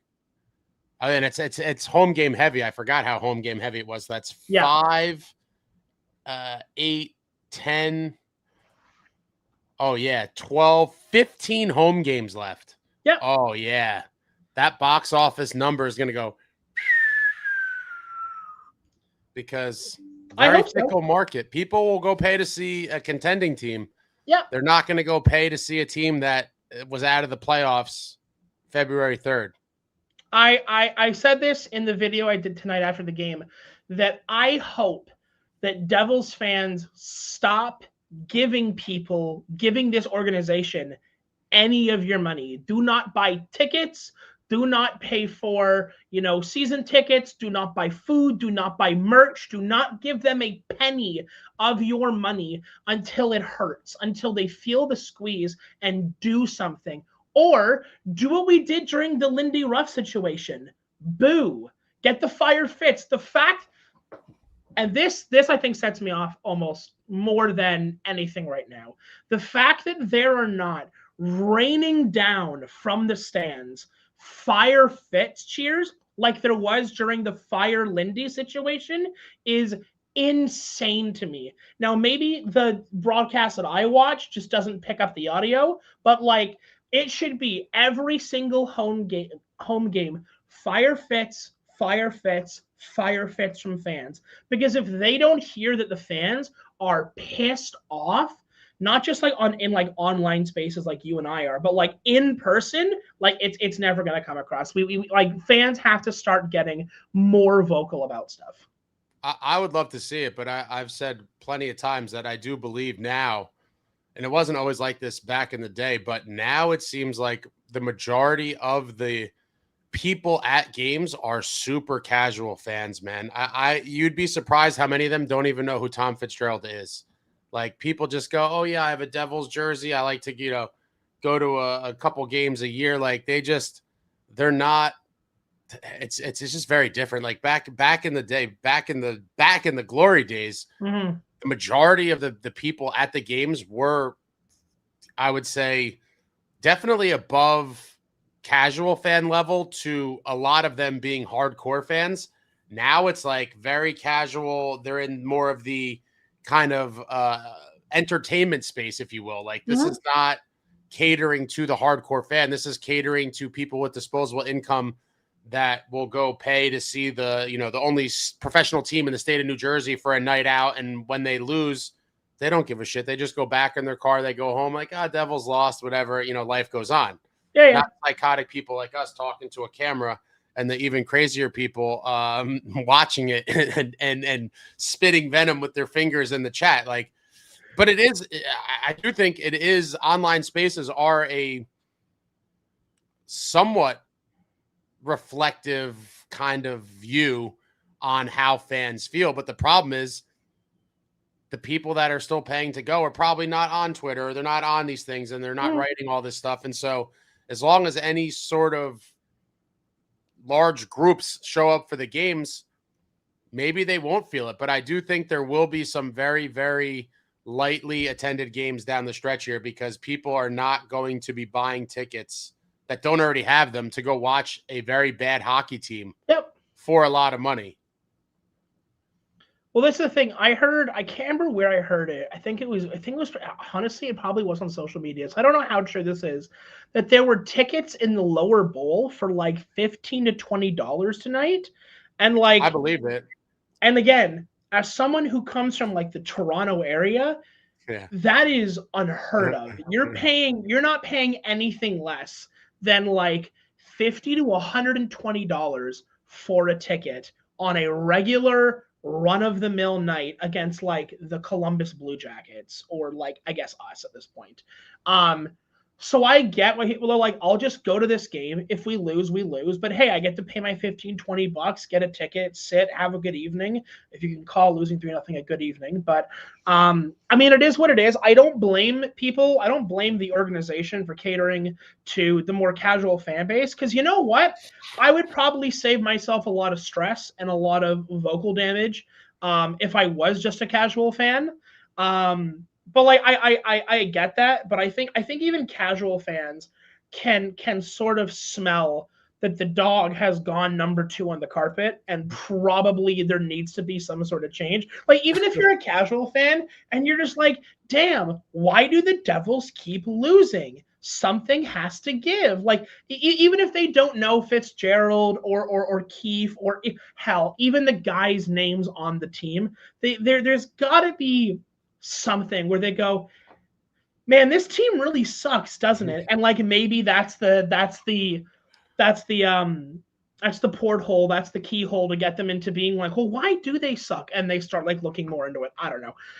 I think even as, I mean, I would say that like if I wasn't a Devils fan, there are a couple of teams like of casually, and I'll even look in the standings and be like, man, these guys are shit this year. Like, what the hell is happening? And then I'll go back over to the Devils again. I don't know. Casual It is fans, what it is. Casual fans though also like excitement or a winning team, right? And it's like not only is this not a winning team, imagine being the poor bastard who somehow for whatever reason, you know, picked this as the one game or one of two games to bring their family to for the year, and you pay all your money for tickets, and then you go and not only do they lose, they don't score a goal. Yeah, Deal, what do you think about that? That's a pretty funny one. The whole not scoring a goal thing. No. You can't pay the kinds of guys on this team the amount of money that you're paying them and then have them not do anything. Again, if you or me or anybody in this chat went to their jobs on a daily basis, got paid a salary, and then didn't do their jobs, they would be fired. And I've said it 100 times, and I'll say it 100 times more. The fact that we are paying guys $8, $9, $10 million and nothing of value ever comes from it, like you have to be pulling your hair out. Like the great, and I'll use a little bit more of some inflammatory language here, but I was told that, like, I remember this was like a year or two ago, that like Jack Hughes was basically like the second coming of Jesus Christ. And then I go, so what has he done to deserve this reputation? I don't understand it. I was coming out a year or two criticizing Jack for being injured all the time and not producing when he does get injured. And I was told, oh, you can't yell at Jack. He's the franchise player. It's like, no, like I'm going to criticize him when he does shit. And then when he does great, I'll cheer him. Like this no scoring stuff. And this is, again, I think what a lot of fans like you, like me, like people in the chat ask themselves. They see all of the potential raw talent on this team, and they're still this bad. And it doesn't make any sense. Did you see them on the bench though? Like when they were down 1-0, they all just looked so checked out. They like put their heads down. God. They don't make eye contact. It's just like everything about it just seems so off. Like my God, like no one can, like your season's on the line. And at that point, the Islanders won in overtime, right? The Islanders were losing at the time. Let me see. And so were the Caps. At the moment, you know, they probably don't. Yeah, the Islanders won in OT. Wonderful. And the Caps lost, but you know what? Good for them. Good for them. The Islanders have suffered enough. Let them have their victory at this point. I genuinely can't wait for the day where it's like the Buffalo Sabres or the New York Islanders versus the Colorado Avalanche in a Stanley Cup final. And you know what? I'm so happy for teams like Buffalo and the Islanders and Detroit that are like finally getting their shit together and are like actually doing well. I'm like, you know what, guys? Good on you, because you have suffered long enough at this point. Yeah, but the reality is, I mean, we had our, you know, one shining moment in 22-23, but when you look at it, you're talking about a team now. This will be what, 14 years since the 2012 Cup run. Mm-hmm. Three playoff appearances in 14 years with a single playoff round one. Like that is tragic. Like we're, you know, people act like, oh, the Sabres, this, like we're barely better. Like barely better. You're talking about one playoff round win and 2 ousters in the first round in 5 games where it wasn't even a competitive series. The Lightning in 18, when Taylor Hall dragged a pretty bad Devils team, or at least a mediocre at best Devils team, and then the beatdown we took last year. Like, what are we even talking about? And to your point about the people that, you know, so protective of some of the players, and it's the same people that are trying to say Keefe's the entire problem because they don't want to believe that these players that they've somehow deluded themselves into believing are the second coming of Wayne Gretzky, that they're just not it. They are just not it, and they're not as good as you had believed for however long, including Jack. Here's what I'll say. I I think I probably agree with you 70 to 80% on what you just said. But like, I will say this. If you go back and you look at Jesperbratt's numbers for the last 4 or 5 years, in my opinion, he's easily the best guy on the team. Yeah, he was the only point per game guy, and he played most of the games. Yeah, right. For sure. And when I see a guy who does those kind of seasons over and over and over again, and then we get this year where like he's awful, I'm generally going to give him the benefit of the doubt. Now, this can't happen again. If you do this again next year, at that point, the gloves have to come off and you have to start like you need to make a big change. And if you're going to be consistently bad, even after you've done all the good, then you have to go. It's the same reason why, and I don't blame a lot of people who look at Jack's injury history and it's like, dude, why are we paying this guy so much money when he's never on the ice to actually play for us? And I get why a lot of people kind of are now moving to that section of the fan base that like want a Jack Hughes trade. The problem is if any GM worth their salt looks at this guy's injury history and then makes a legitimate deal for him, they're going to probably be making a mistake because he'll go to someone else's team and just get more injuries because he's already injury prone at this point. So it is what it is. And eventually you have to either say, because I know I'm not on the blow the whole thing up and start over. But you have to be okay at some point in getting rid of some of your best pieces if you have a hope in hell of changing the way the Devils have been the last several years. I'm excluding the one miracle season because that's an outlier. I'm getting flamed in the chat. They're saying stop buying merch.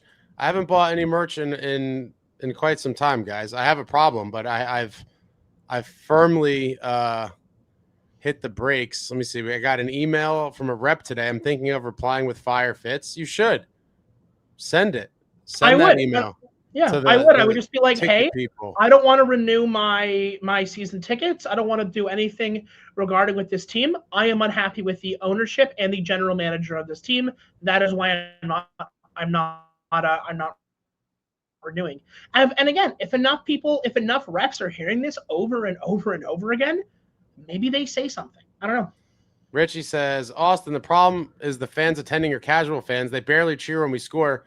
Bunch of cell phone watching dweebs who aren't into the game. To that point, Richie, and I don't know if you saw this, Austin, on Johnny Mac night against the Jets, when they were down 2 goals. Maybe it was 3-1. I can't remember the exact score. These people started doing the wave. I was appalled. I was like, what? Like our season's on the basically every game for the past couple weeks seems like, a must win, and we're down 2 goals and these people are doing the wave. I'm like, how could you possibly? I sat there in amazement and I was like, what? And I don't even know how it started actually. And I'm curious because I've been meaning to look that up, whether that was like prompted from the thing somehow or like people started that on their own, which would actually make it even worse. But either way, like on what planet are you doing the wave when our season is on life support and we're down 2 goals to one of the worst teams in the league? Like you're doing the wave. I'm watching the funeral of the 25-26 Devils right in front of our faces, and you guys are doing the wave. Everyone's writing fire fits. I'm very curious about this, Austin.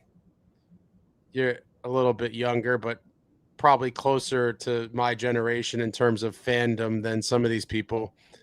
What will you think? Because the table's set for this and it's going to get ugly. Maybe.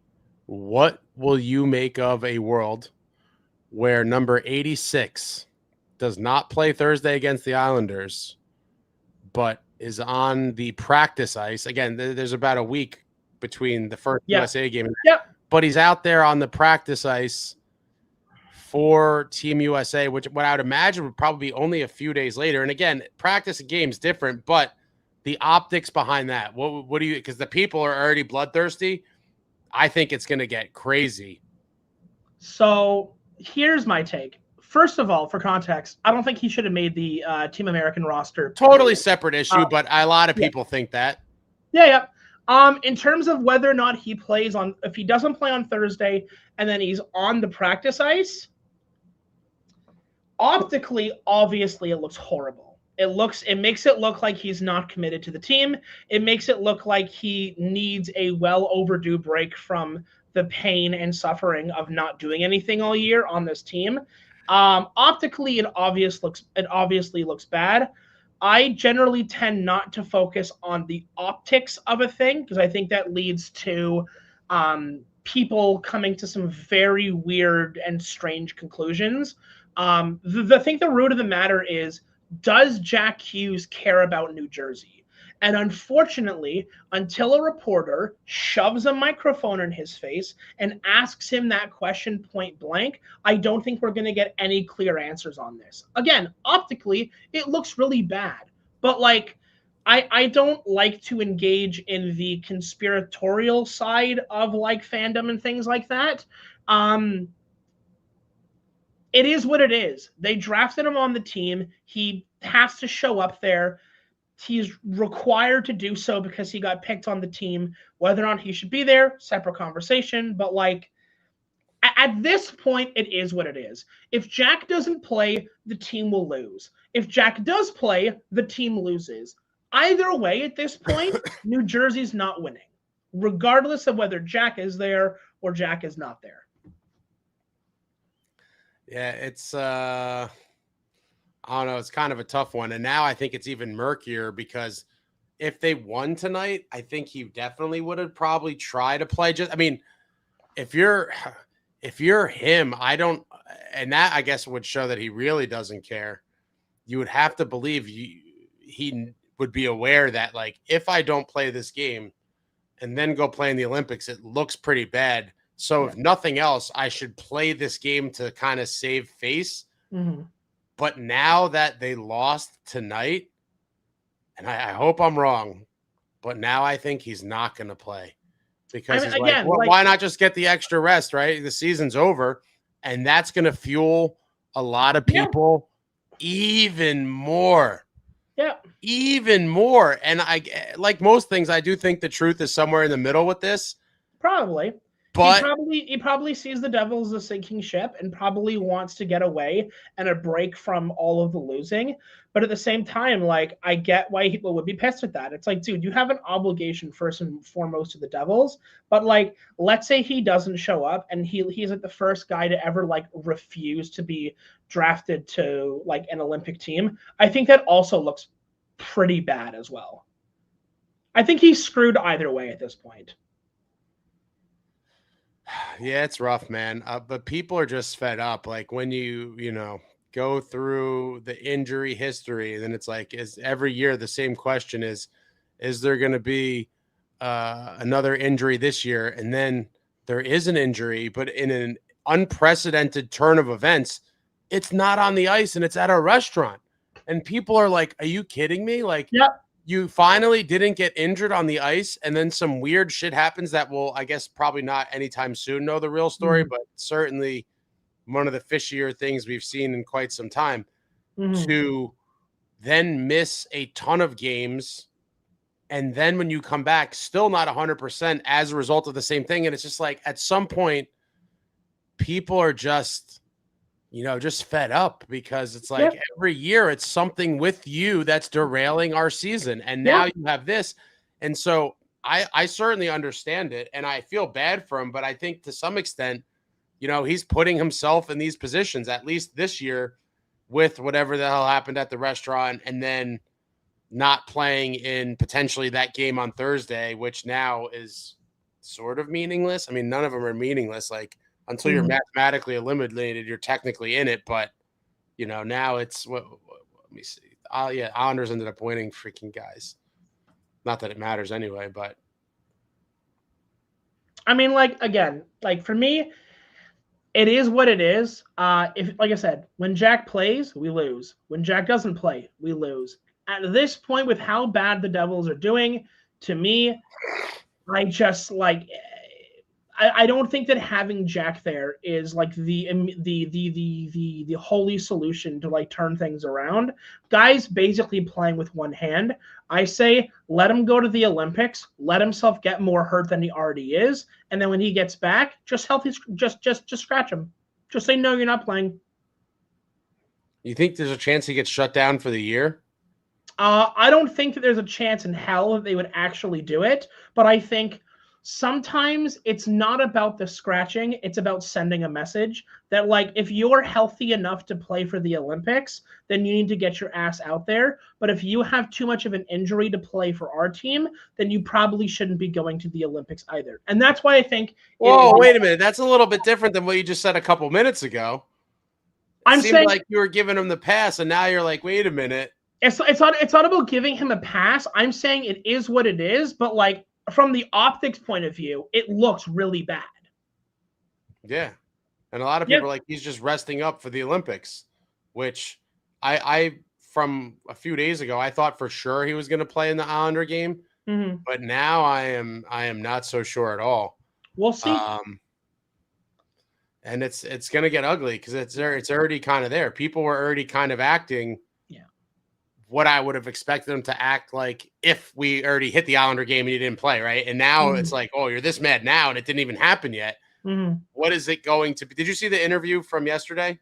I haven't seen the whole interview. I've seen like sound bites from it, and that's basically about it. Yeah, and they're like, oh, what would you say to the fans? And then he was like, oh, I have nothing to say to them. And then like he said a little more after that, but then people kind of ran with it, and it's been kind of picking up traction on different blogs and stuff.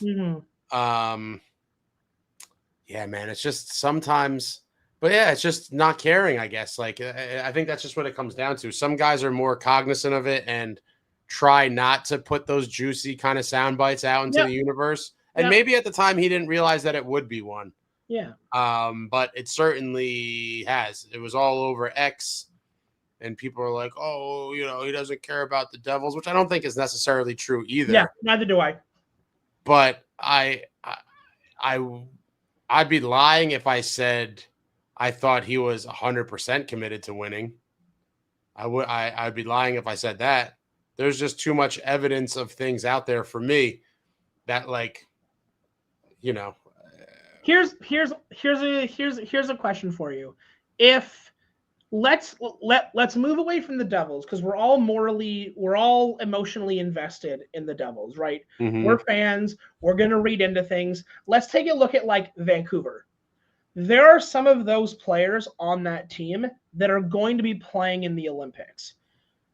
I don't think that them playing in the, like those Vancouver guys, I don't think they're like betraying their team. I don't think them going to the Olympics is like them showing a lack of commitment to winning. I think when you're on the bottom end, like if we were a point. But are they not playing the Canucks games leading up to the Olympics?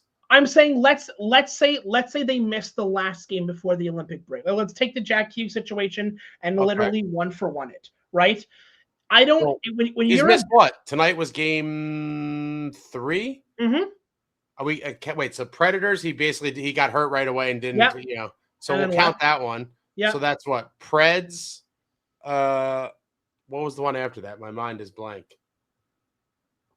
Predators, Ottawa, Senators. Yes, Predators, Senators. Jackets. Now Jackets. So then, if the Islanders comes through, so that's 4 in a row. Mm-hmm.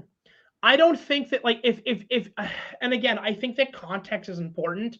If we were a point out of like the top 3 in the Metro, and then he just like skips off and doesn't play and then goes and plays for the Olympics, I think I'd be a lot more pissed off than as of right now, when we're basically the bottom of the East minus the Rangers.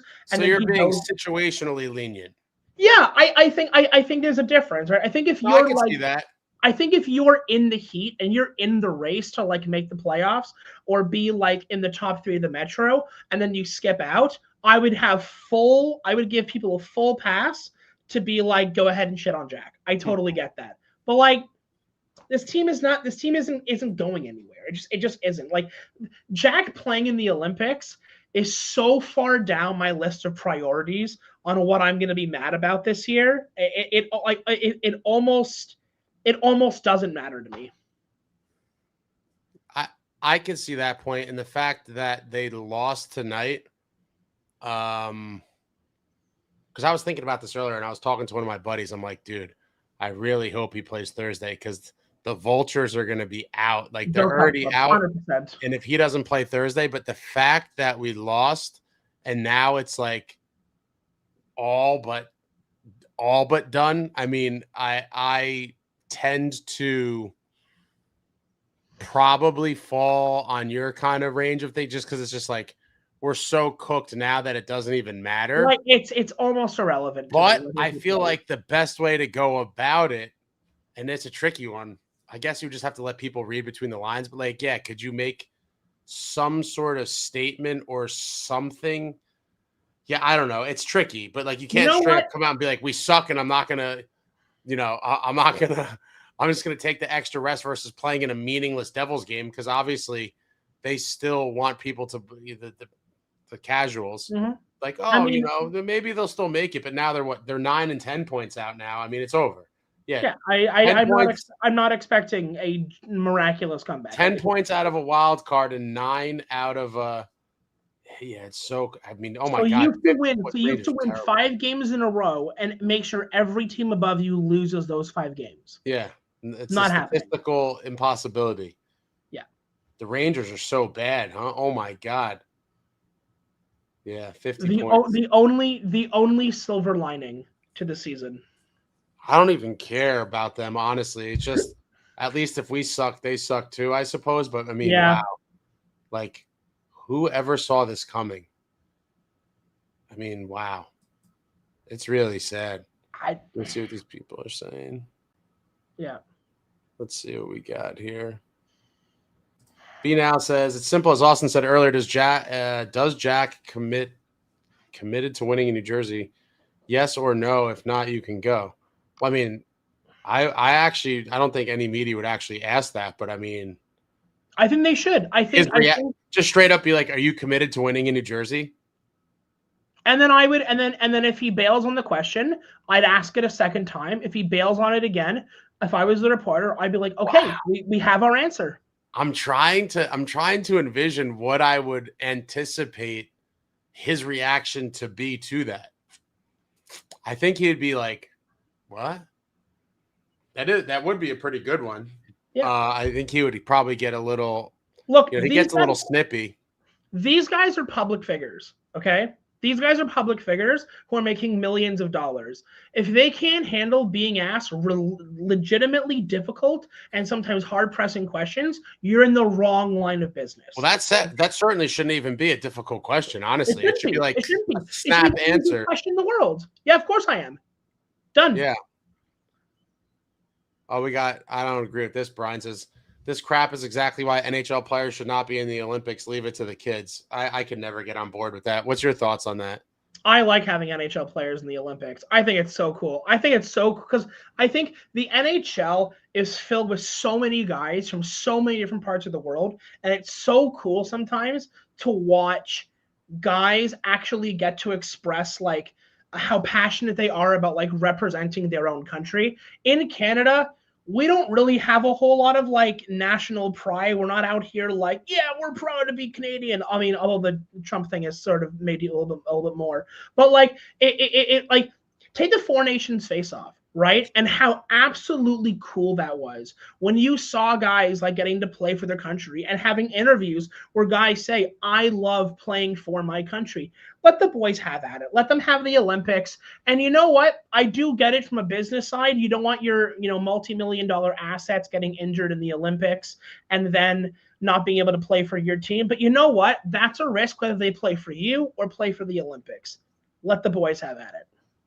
Yeah, I don't know why some people, a lot of people seem to feel this way. It's like the Olympics is supposed to be the best athletes in the world. And for the sport of hockey, the best athletes for hockey happen to play in the NHL, or at least the majority of them, right? For the, the big countries, international best on best, there is nothing better. And in terms of the, the owners crying about it or whatever, it's like, well, you're also getting for the trade-off of the risk of injury, you're getting, I don't know what, hundreds of millions of dollars potentially worth of advertising, depending on how you look at it in terms of like eyes on the sport of hockey that would never be on it before. And even Four Nations, right, is a much less example of this kind of tournament. And the Olympics is going to be that on steroids.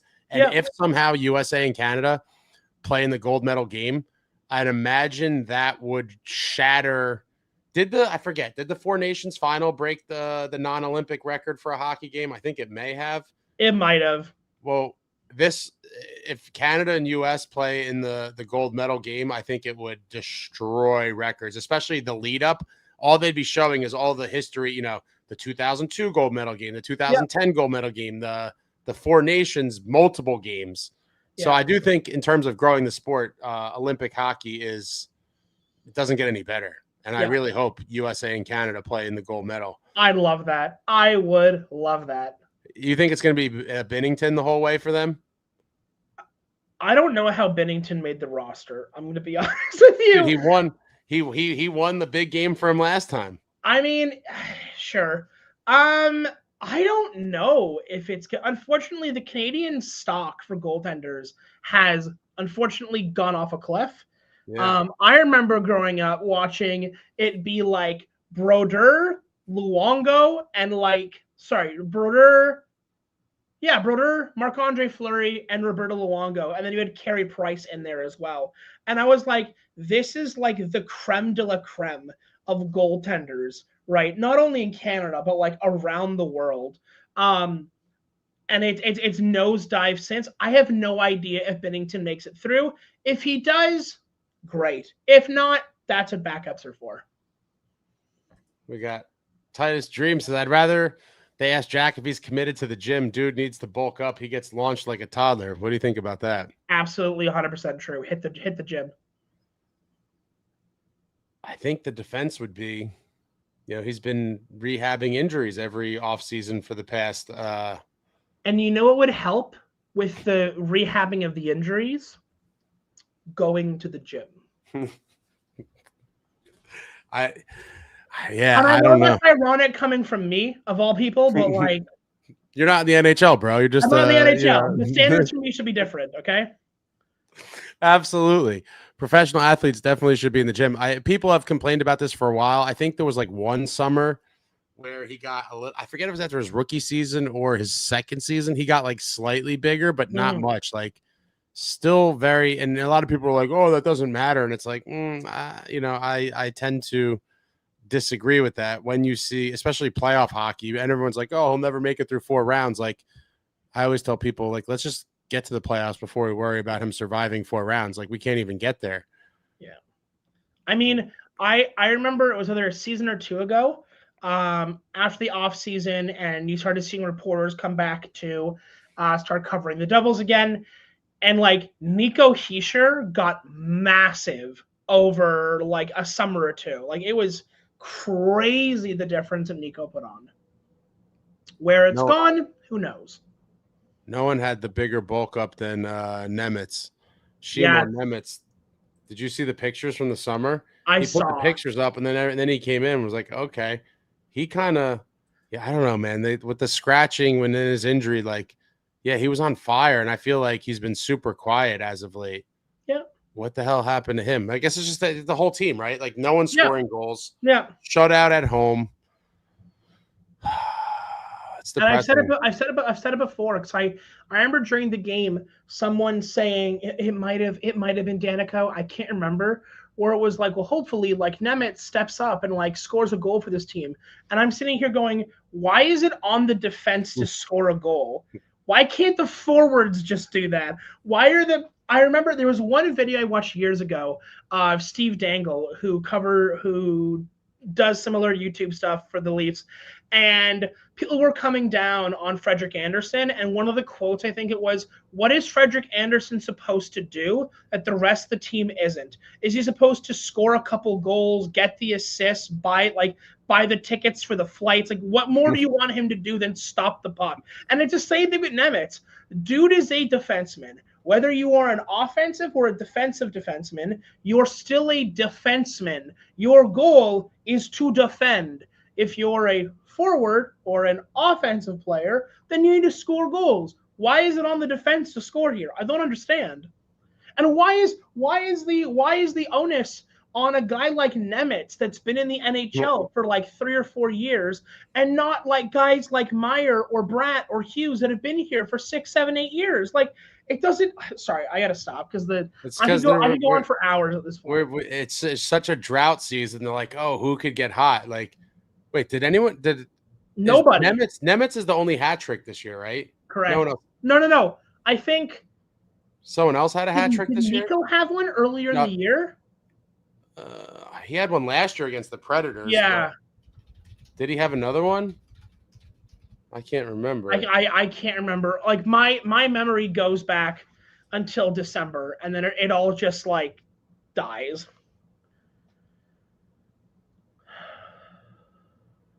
No, I don't think so. But yeah, so that's why it's just like, oh yeah, he has all those. You know, he had the hat trick, he had the other overtime goal, he had the shootout winner. So they're just like, but that just shows you how desperate. Like when exactly you said, when you start talking about a young defenseman coming up as the big time goal scorer, you're like, what about all these star forwards that we have? We see Robert says it's in Italy. No one is skipping work to watch Olympic hockey. Oh, Robert, you silly man. The USA games are on in prime time. They are on at, oh no, maybe not actually. Hold on, no, I'm an idiot. No, Robert's right. Robert's right. I think they're on it. Play those games in the evenings as well for people, is my guess. Wait, now I'm messing up what. I mean, Sportsnet and TSN literally do playbacks of games that happen earlier in the day, in the evenings, if nothing else is going on. They'll replay them. Like, I'm sure. Like, you're not going to tell me that people are just like not going to watch these games. Like, they're obviously going to. Okay, so all the USA games are 3:10 Eastern time. Yeah, the time difference makes it hard. Yeah, it's 3:10 Eastern time. The gold medal game is 8:10 a.m. on a Sunday. You know, I would get up for that. I'd get up for that. Oh, if you wouldn't, I would say that's an indictment on you. You're a Canadian. Yeah. How are you not going to wake up at 8:10 for the gold medal game? Yeah, of course. Let me see. I'm looking at some of these comments. Man, people are brutal. Jason said you saw Jack last night. How much does he weigh, Ace? 160? He probably weighs one. What do they have him listed at? If I had to guess, I would say like 170-ish. Oh, he's listed at 175, so it could be. That might not be an exaggeration. There's a lot of times you see listed stats, especially with the height, and you're like, get the hell out of here. They round up. Ryan, the problem with the Devils is there's no accountability anywhere, including the lineup. What are your thoughts on that? 100%. There's no accountability from ownership to GM. There's no accountability from GM to coach. There's no accountability from coach to players. You've got guys that get scratched, not for sending a message, but because we don't have the cap to play our entire roster, because our GM doesn't know how to handle contracts or money in any which way, shape, or form. There's no accountability. Why change anything? If I'm going to play like shit and no one's going to come down on me for doing so, why should I play any better? Simple as that. It's just so sad. I know. What did you think about that Dougie lollygagging ass performance on the empty netter? Dude, I wanted to throw. I mean, the game was already over, and I was still so furious because the game was clearly over. But I'm like, what are you like to just like? That's just like a blatant middle finger to the crowd, in my opinion. 100%. Like 100%. To just be like, oh, the game's over, and then he wants to speed up at the end and then two-hand chop him. Like, buddy, like what were you doing? To be clear, I'm super biased against Dougie. I've wanted Dougie gone for at least 2 or 3 months now. So I'm very biased against Dougie. But I watched that and I was like, you're making $9 million a year and you're going to give me that effort? We're going to turn the puck over and you're just going to give up? Next game, Hamilton shouldn't play. I said that earlier. I was like, they should just scratch him again. But again, we're too late. We're too late on the accountability. Even if you started coming down on guys, it wouldn't make a difference. The damage is already done. The virus is spread. Like it is what it is at this point. It was so bad. So I'm assuming then you're still on. Then you must trade Dougie before the deadline. If he is still on this team, I will riot. I will fly to New Jersey and I will start protesting in the streets. I think there was like reports that Fitz was like potentially getting greedy on the return, which I thought was kind of wild when I heard it, like that he's like trying to get something of substance back.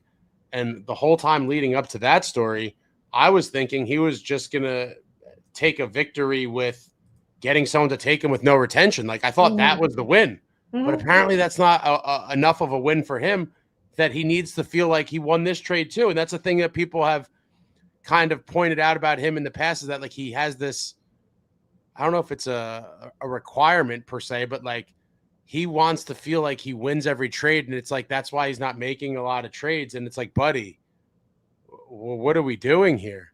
I mean, I don't think we're making any moves because I don't think that Fitz thinks is a problem. Still? Yeah. You think he still hasn't looked at the standings? I don't know. I don't come out of that press conference he gave with any confidence, right? I see that press conference. I see a GM who is skittish, nervous, probably knows his ass is on the line, knows that like everyone's coming for him. But again, because there's no accountability from the people above him, why should he make any changes? Well, I mean, you heard what he said. I believe in the core, right? Great. So what I'm hearing is there's no changes being made. That's cool. What I took from it. The press conference was kind of what I expected. He probably was slightly worse than I expected, but probably tilted by the fact that you openly said, I don't look at the standings, which was just, I felt like, file that under comments you keep to yourself, Tommy boy. Yeah. That's the inside thoughts that we don't say in public. But right. But yeah, to just express your love for the core. And it's like, dude, at some point, you have to be like, what is the, like, I would love to know what goes on in his brain. Like, what is the reason in his head why this team has sucked for so long and only won a single playoff round? Like, what is the justification in his head? Like, oh, they're just extremely unlucky every single year. Like, what? How can you convince yourself that this group is capable of winning when we've seen the same shit year after year now? Like, what goes on in the mind? I think that a lot of people still have, and I'm mostly speaking about the still hopefuls in the Devils fandom as well as in the organization. I think we're still so hung up over the miracle season that happened 2 or 3 years ago. And I think we're still holding on to like that glimmer of hope that if we just make some tweaks, we'll just have another repeat of that year again. I don't think it's gotten through to them yet. I don't think there's been enough damage because they see this as like the damage that's been done this year. I think they're going to justify it as like a self-contained season problem. It's not a root core devil problem. It's just like a bad season. Like I would say in some ways it's very similar to the Leafs, where they had 10 years of doing the same thing over and over and over and over again, and they make small tweaks here or there to their bottom six, and like maybe add an extra defenseman in like your bottom pairing, and then like just wait, guys. Change is going to come. We just need to keep tweaking eventually, and that's why Shanahan and Dubas, they all got fired, because after so many years, it's like, okay, you're not fooling anyone anymore. This isn't just a tweak problem. There is something deeply screwed up in this organization and in this system that everybody has to go. And I don't think the people in the Devils org have that feeling. I think they're going to justify it to just, well, this is just a bad season, maybe a bad season or two, but if we just make the right tweaks, everything will go back to being good again. I think that's their way of thinking about it, which is insane to me, but regardless. after the 23-24 season, when Fitz just decided not to get a goalie, I was like, I just thought, rough transition season, losing, from the 22-23 team to the next year, losing Severson and Graves on defense and having to play Luke and Nemeth so much. And then Fitz just refusing to get a goalie till he got Kakinen and Allen on deadline day when it was far too late. I was like, all right, rough season for the kids on D. Fitz screwed us, didn't get a goalie. I do believe with a goalie and maybe a defender brought in, like we could get closer to that 22-23 season. But then after last year, I had to have the come to the light moment where it's like, no, it is true. The people that said the 22-23 season was an outlier, it really was. They caught teams by surprise. It was kind of a rapid coming out party. They caught every team with the pond hockey. And then teams got film and adjusted and said, pound on these guys a little bit, shut down the speed game. They have no other way of winning and make their lives difficult, and they'll wilt and die. And smart teams have implemented that strategy ever since and have given them problems. And they're one-trick ponies. That's pretty much it. Once in a blue moon, you'd see a goal generated another way. But for the most part, once that gets shut down and teams are like, we're not going to have these pond hockey games with this team because they do have the personnel to kill us, that was it. Yeah. And so to keep thinking that, oh, yeah, minor tweak or something, you're going to return to that team is wildly flawed.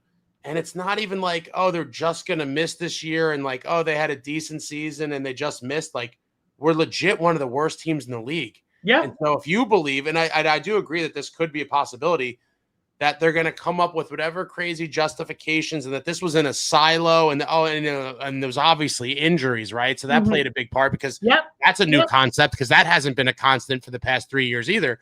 There was injuries and all these things. And so, when we sit back and look at it, when we have this guy, and Hameenaho's here now and Gritsuk's here and we'll have, Nemeth will have another year of experience. So we really like the group going into next year. If we hear that shit, with Fitz coming back, I'm going to the padded room, bro. I will check myself in. But Ace, the future is bright. What don't you understand? Glasses, bro. The future is bright. Why I'm wearing these glasses? Yeah, what we're talking about, like the big Mike Yegorov future, the 2030. Like, it's so insane, man. Yeah, it's devastating. I foolishly believed that this was going to be different this year, but it was fool's gold. And the 8-game heater in the beginning, oh my god. Talk about, and it was early on too, right? It wasn't even like, in the middle, they lost the first game, people were like, oh, this team sucks, blah blah, and then they rattle off 8 and you're like, yes, to all the haters, we're back. I'm pretty sure I said in one of my videos from earlier in the season, plan the parade, and like I look back on it and go, oh, you sweet poor innocent child, you have no idea what's coming. Oh, we bit, man. We took the bait. They gave us that tease. I saw 8 games and I was like, I don't need to see the other, 80% of the season. I'm good, thanks. I'm good now. When the season ends, and I thought about this the other day and I forgot to mention it, but now I'm going to mention it now because I just remembered because now we're talking about it again. When the season ends, I wonder where this team would rank historically in terms of how bad they were at the end of the year, but had an 8-game winning streak. Like, right, we might really be like a 75-point team, say, right? A 75-point team that had an 8-game winning streak. Like, I would love to know. AI gives you bullshit now. When you Google search, like it automate, it goes to AI or whatever, and a lot of times it'll give you like messed up things you're not looking for. But I tried to look the other day. I'm going to look again. I would love to know what is the lowest amount of points a team finished with on an 82-game season. Makes you think, right? With an 8, they literally might finish as the worst team points wise to have an 8-game winning streak. Which is crazy to think about. This probably will go down as like one of the worst seasons. Not necessarily even the team, but like one of the worst like point seasons the Devils have ever had. Like it's in like the modern 82-game season format is crazy. Wait, I'm gonna pull it up real quick. There was some ugly ones. Oh yeah, Every strike shortened season. Every so team has their dumpster fires, but like this is when, like, if you were to have told me in August that this team was going to be one of the worst teams in the NHL, I would have laughed you out of my house. Me too. I'd have been like, "You're being ridiculous. You're being a doomer. You're being just like a worrywart." But now it's like, holy, like if you put money on the Devils tanking this year, share me your secrets on like how to place bets, because like that's a crazy one. So they have 58 points right now with 26 games left. Well, let's just see. What are they actually on pace for right now? They're at 518 hockey, so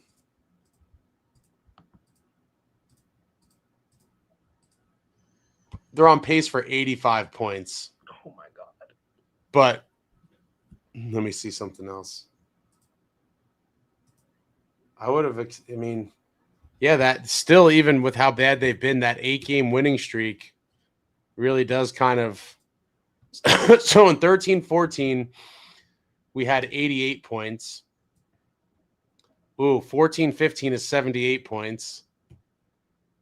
So it's 70 points. Yeah, 16-17 was brutal. 28, 40, and 14. 70 points. 72 and 18-19. 68 and 19-20. Oof. I'm not that. Yeah, 68. Yeah, so it's definitely not going to be. Oh my God. 21-22 was 63. Jeez. I knew these teams were bad, but I didn't realize it was. How did I forget that? That bad. Did you say 22-23? No, 21-22, the season before. Remember, because I was gonna say, hold on a second. It was a 49-point come up. I remember them talking. It was one of the biggest like swings from one year to the next, because we had we went from 60. What did I say? 63. Mm-hmm. Yeah, from 63 to 112.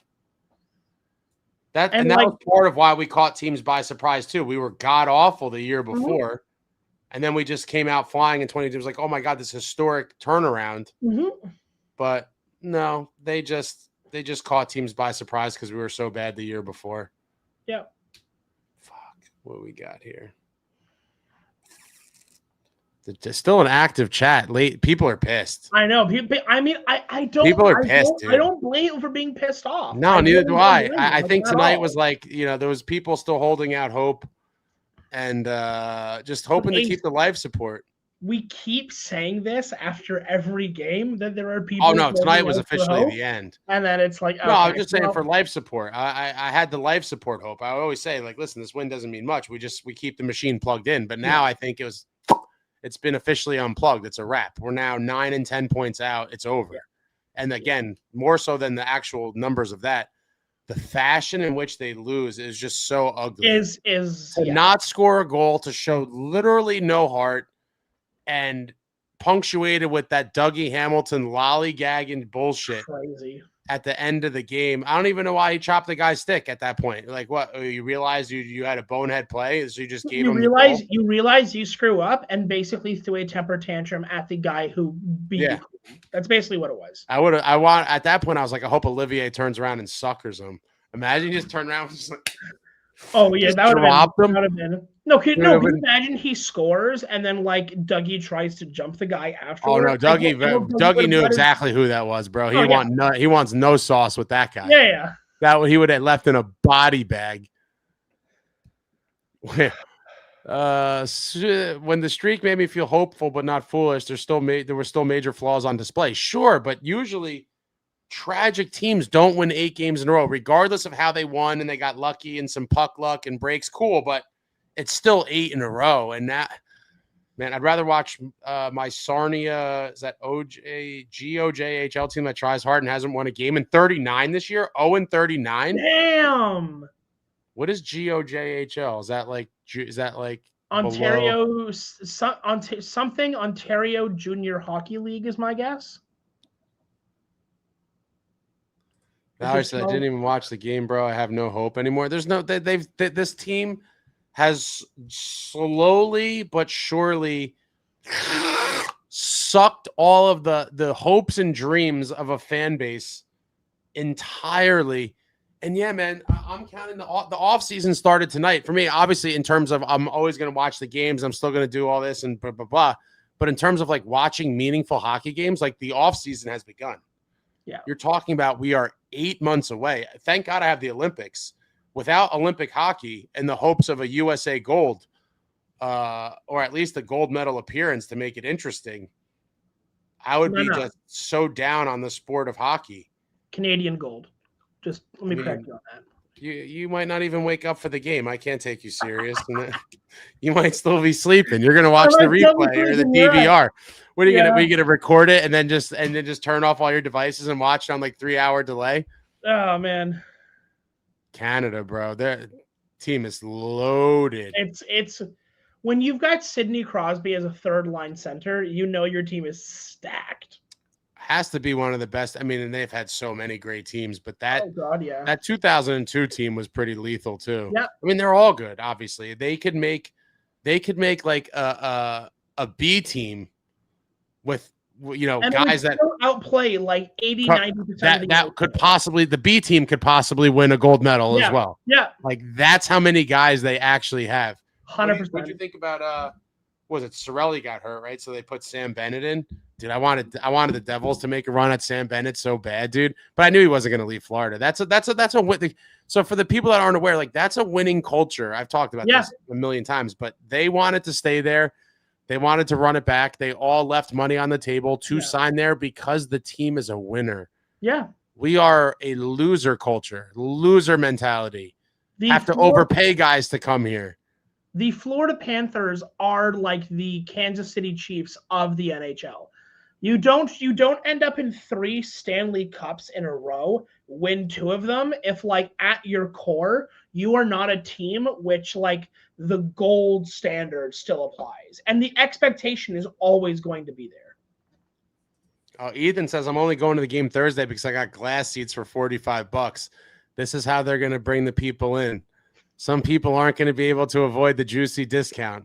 I won't be tempted. Sorry. Oh, glass seats, as in like right up against the glass. Yeah. I was thinking of like chairs that are made out of glass. I'm sorry. What's the appeal there? I won't be lured with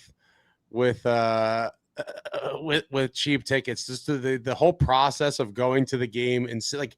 If I was there tonight, I'd have been furious. I was at I was at the Jets game, the Johnny Mac night, because I had planned to go there from forever ago, and they announced it. But what was the game? The last game I went to before that was I went to a lot early on, and then I for a bunch of reasons, kind of stopped going for a while. I was just like, I'd rather watch this pain and suffering from home. Oh, Dilly's 1000th game against the Blue Jackets. That was another kind of turning point on the season. A demoralizing, blew a 2-0 lead. Yep.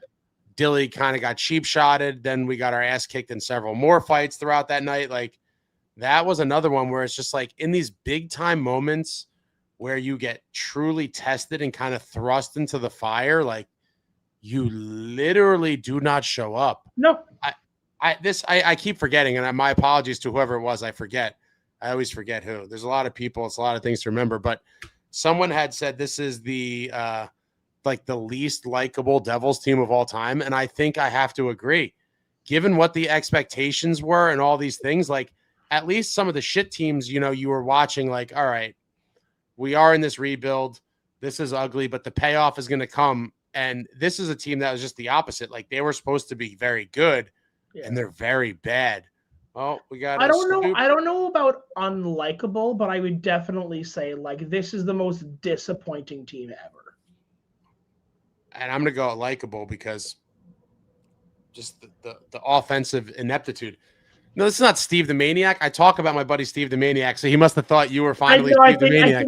I think someone in the chat earlier said I was Steve the Maniac. So. Oh no, this is Austin. This is clearly not Steve the Maniac. Austin Devils Den Hockey. Check. Let me pull it up. Hold on.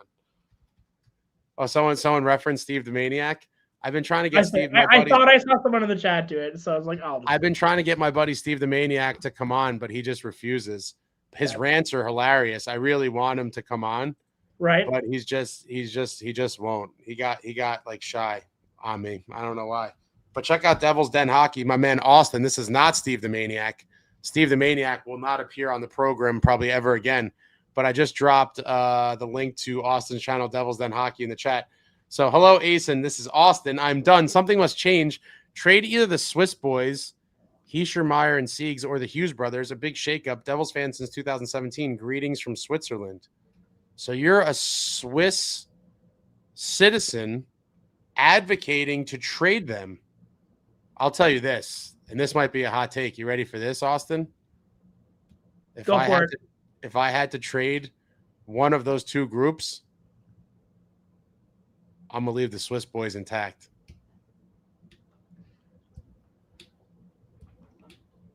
I'm going to ride with Team Switzerland, baby. I knew you weren't going to like that one. Hold on. My initial gut response to that is like a sucker punch to the gut. But like, I kind of get it. I do kind of get it. If you can't have the flagship player of your team play a full season, you have to go. Where are you going? Where are you going? If Luke continues to play the way he did this year, you have to go. Like, you can't just be there because your name is Hughes. No, I completely agree. I just think the drama and it's starting to wear on a lot of people. Like, and I've been very patient, and I think I've been very fair in my kind of outlook or opinions of certain things. But at some point, you have to take a step back and be like, look at all the things that have occurred involving both of them. And even the, the holdout, right? Like, you held out, and the $9 million, a lot of these people were furious with the $9 million, and it's pretty much what I predicted it was going to be prior. So I wasn't outraged.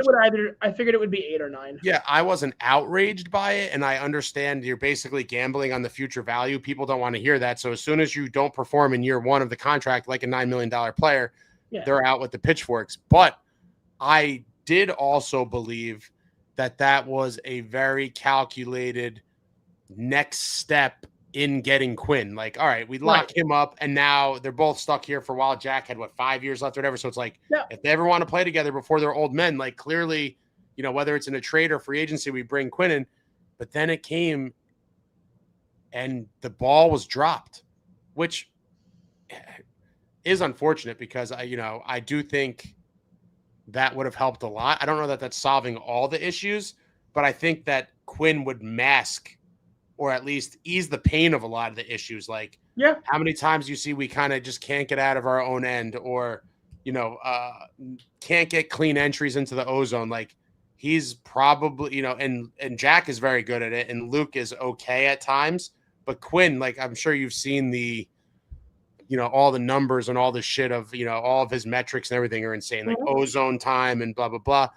And, while, again, I don't think it would have been like, oh, everything's fixed now because we got Quinn, I certainly think it would have improved the team drastically and kind of, I guess, alleviated the, what I would call lingering bad feelings or vibe or something kind of related to that, because everyone knows that this trade was in the works.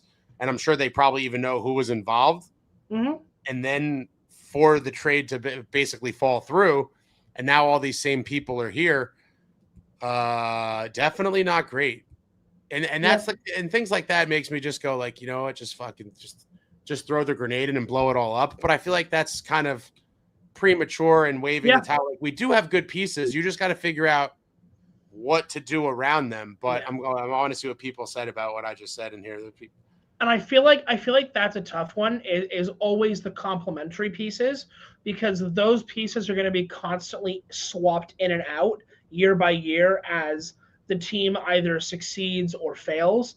Is that, like, you want to have like your flagship guys, but then like trying to find the best guys for the cheapest value that you can get them at, that are going to have the most positive effects, not only on the team as a whole, but also on those flagship guys, is like I feel like that's one of the hardest things that GMs have to do. It's really easy to sign a high talented guy like a Jesperbratt or a Hughes or a Hughes, right, to your team. That part's easy. It's finding the other pieces that work really well with them to mesh everything together.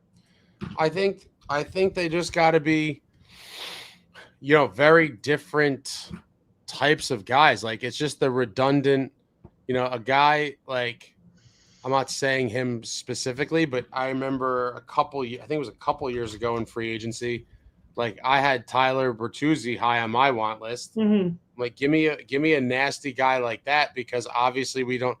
Oh my God! I mean, he's pretty solid season for him thus far. 42 points. Shit. How old is he? 30. I wonder what the outlook is in Chicago. Like, where's their heads at? But yeah, I don't think anything of substance is going to happen. I think it's all pipe dreams. I do think, we'll see like some Sprong-esque type move, if anything. Yeah, I don't. Yeah, and I don't see them being huge radical changes by any stretch of the imagination. Can you imagine a world where Dougie's not dealt before the deadline and then they try to trade him in the summer? I could see that. Dude, like, what is it now that we're so far out of the playoffs? I could have I made don't think there's any incentive. I think it should happen, but I don't think there's any incentive for Fitz to trade them at the trade deadline. I really don't. I think you're going to see everything happen this summer, and I don't think it's going to be anything massive. His value is definitely going to be more at the deadline, though, because whoever you're trading him to has him for this year as well. It's an extra playoff run. Yeah, like keeping him. That would be the ideal, right? The ideal would be he gets dealt at the trade deadline, but practically, I don't know if Fitz does it. My opinion of Fitz is so in the gutter right now that I genuinely don't trust him to do anything good. Because I've seen no evidence of that happening. Teams are going to call. You think his greed is just going to get in the way? No, I think it's going to be his I don't think it's a greed issue. I think it's a pride issue. I think that his pride is going to get in the way of things. I think he's going to think that some things are bad, but for the most part, things are good. And his pride in not wanting to separate from the guy that was brought in to like make other people want to come to Jersey, that like, and I could be wrong, and I hope I'm wrong. I really hope I'm wrong, and I hope Fitz proves me wrong. But like, I don't know. I could totally see nothing happening at the deadline, and then everything happening in the offseason. In Dougie too, huh? Yeah. Do you think there's any world where, assuming he's still here, but at this time, like let's just say as of right now, is there any world where Fitz, unaware that he may get fired, and who knows, for all we know, he may be guaranteed his job for next year, and he may already know that too, which I always, as a kind of little conspiracy theory, like if you're safe, maybe that also alters how you behave or, deal. But do you think there's any world in which at this moment in time, he's considering bringing Dougie back for next year? Because that crossed my mind the other day. I don't know. That would be. I feel like if that happens, he has to get forced out. Like, I don't know what I'm like. If you can't. I mean, listen, but that would be far less egregious, in my opinion, than signing Markey when he did for 2 more years at $6 million. Yeah. Right. Like if that's allowed to fly, then all bets are off. Really is. Right. Like that to me is one, and I love Markey. I'm a Markey guy, but let's be real. I'm going to go to bed tonight, and that's going to be my nightmare. Is I'm going to wake up in like 2027, and like Hamilton's still on the team, and I'm going to wake up screaming. I think there's a chance.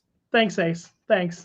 I think there's a chance that a veteran defenseman or two even, but I think at least one. So hear this out. I was just thinking about this the other day. I'm like, all right. So let's just say a guy like Dilly or Pesci are like, what did we get ourselves into? Like, and they go to management, like, get me the fuck out of here, right? Let's just say one of those two, because I think either one of those could be a candidate for something like this. Right.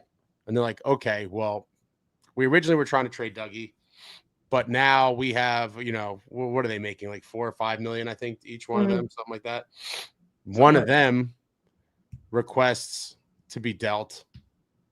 So now you free up that money. And then all of a sudden, that's where you kind of start the ball rolling of, well, Dougie's $9 million.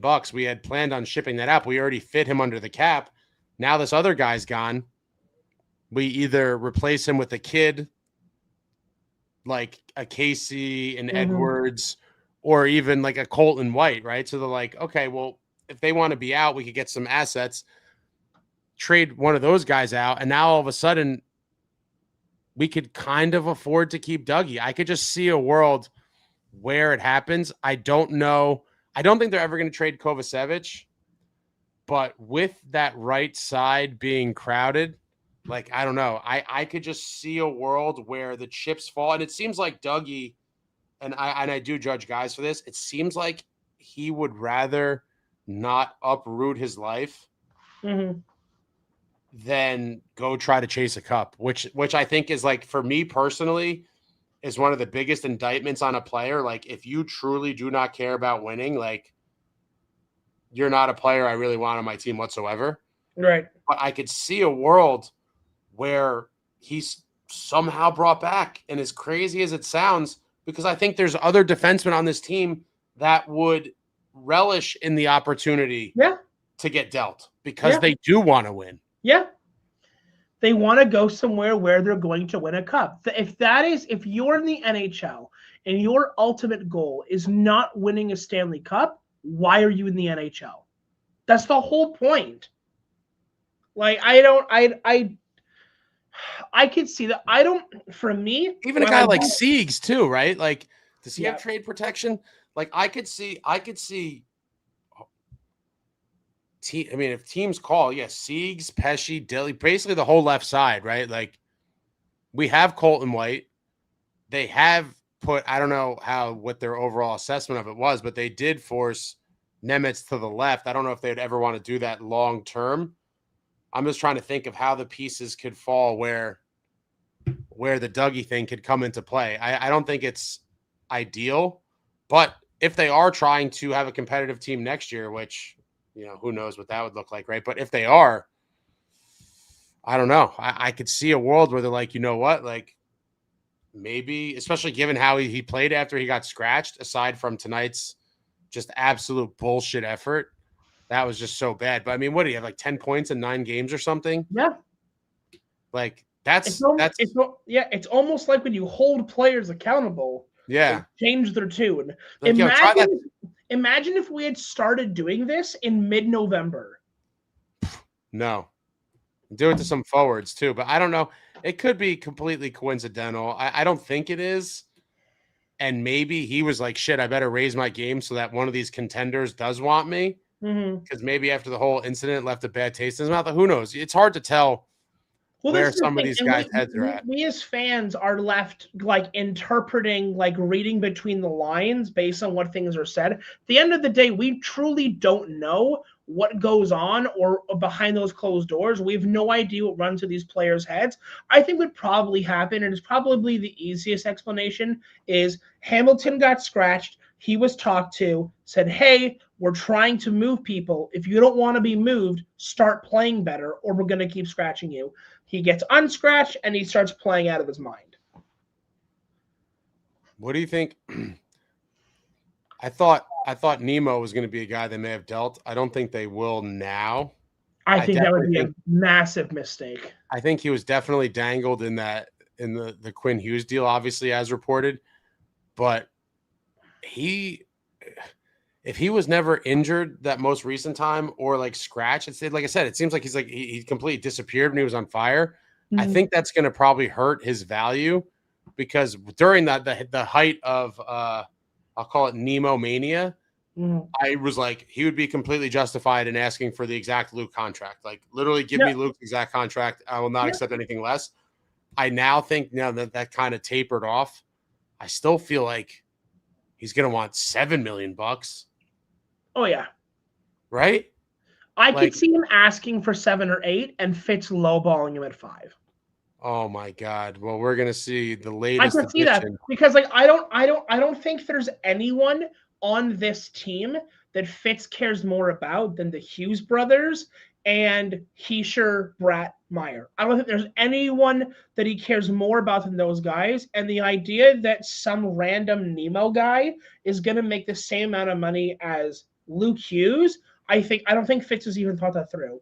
And you know what? If that happens and the nightmare scenario occurs where Hamilton's still there, you're going to have Hamilton making 9, Luke making 9, Nemitz making 9. That's $27 million. That's 3 guys. That's why before, like when the rumors were first happening, to me, I was like, there's no scenario in which Dougie and Nemo can both be back next season because of money and just the way the right side is. But if you look at the left side and you're like 2 out of 3 of Siegs, Dylan, and Pesci, if 2 of those 3 want out and you replace them with cheaper guys, whether it's Colton White, a veteran you pick up in free agency for cheap, or an Edwards or a Casey, then the money would kind of be similar to what it is now. Yeah. I think that if you are getting rid of those 3 guys, which I think would kind of be a mistake, I'm fine with getting rid of Siegs. I'm fine with getting rid of Dylan. I got a soft spot for Pesci. I really do. I think the guy is an absolute workhorse.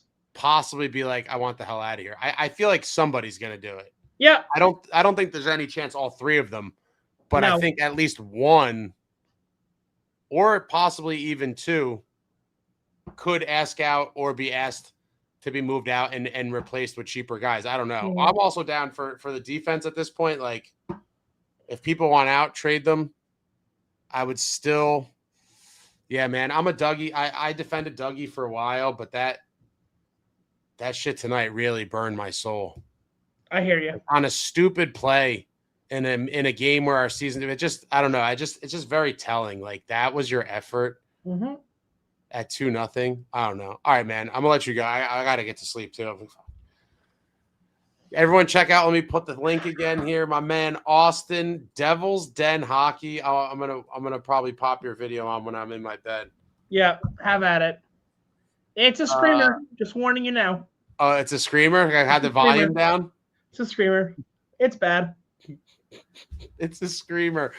Everybody check out Austin, Devils Den Hockey. I look forward to seeing his screamer video. I did just post the link in the chat.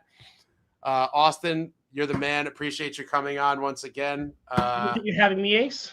We'll definitely do this therapy again. It is going to become increasingly difficult to A, watch the games the rest of the season, and then B, come on here and talk about it, especially with some of the crazy people in the chat. But this is life. What? I'll say this. Chat makes it exciting sometimes. Yeah, sometimes. But some of these people are just so, like, negative about everything. Like, listen, the reality is negative enough. I don't need extra negativity sprinkled on top of the real negative. I get that. Fuck, man. At least I have Olympic hockey. Hopefully our country's playing the gold medal game. Hopefully our country's playing the gold medal game. All right, everyone check out my man Austin, Devils Den Hockey. Good night, sir. I'm going to do a couple things and wrap up and get out of here. I will talk to you soon. Have a good one. Talk to you later. Take care. And there's Austin from Devils Den Hockey. I dropped the link in the chat. All right, I'm just trying to – I skipped over a lot of chat. Let me just scan this chat real quick before I shut her down here. Oh, guys, this was such a depressing night. Such a depressing night. It's over.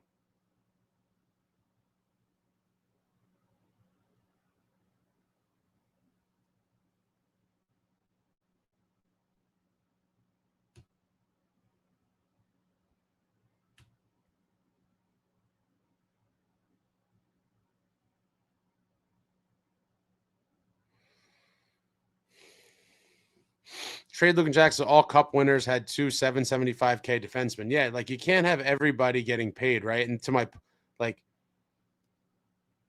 we have a couple options we could throw out there that aren't going to require big dollars. Cleveland says Nemit's value is way too high compared to his defensive ability. Luke points were empty points, and he got 9 million. Nemitz has some genuine scoring ability, but you still don't want to overpay for that. I mean, what's the cheapest he's going to get? $6 million bucks? And he's got to get at least $6 million bucks. No, let me see. Does that website have the?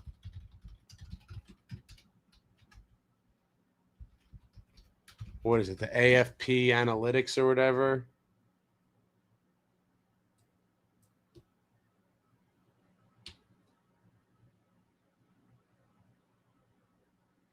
Oh man, I think they're lowballing. Where is this website? So supposedly AFP Analytics has a long-term contract predicted at, let me just double check this. 4 to 5 million seems super low.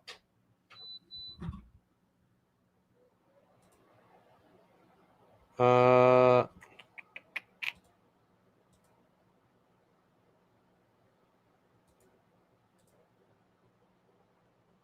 on.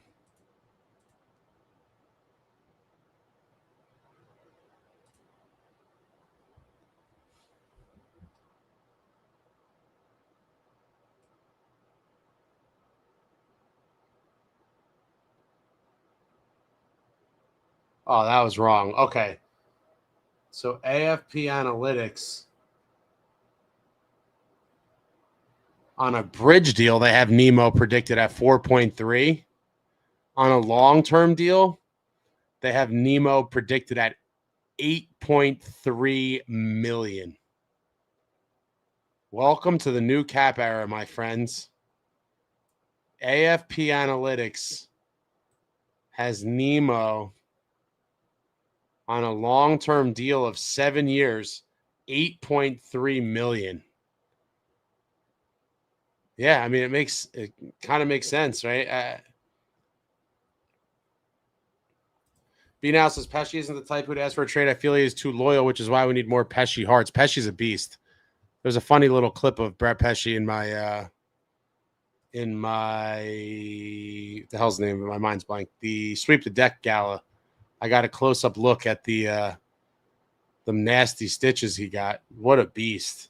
Pesci is a beast for sure, but I do think he wants to win a cup. Like, what loyalty does he have to here? I mean, he's from the area or the general area. Gleason, you have to have one defenseman in your lineup on a depth contract or an entry-level contract. It would be nice. Stickfig says Pesci and Dylan are for sure like to keeps. Thank you, Dougie and Siegs, for your service, but I'm not losing any sleep over them. Adios. Drink or lose me booze. It's a screamer video.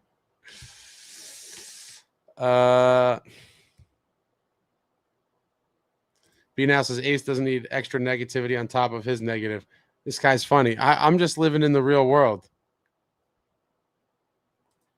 Yeah, I was wrong about them. I've said it plenty of times. It sucks.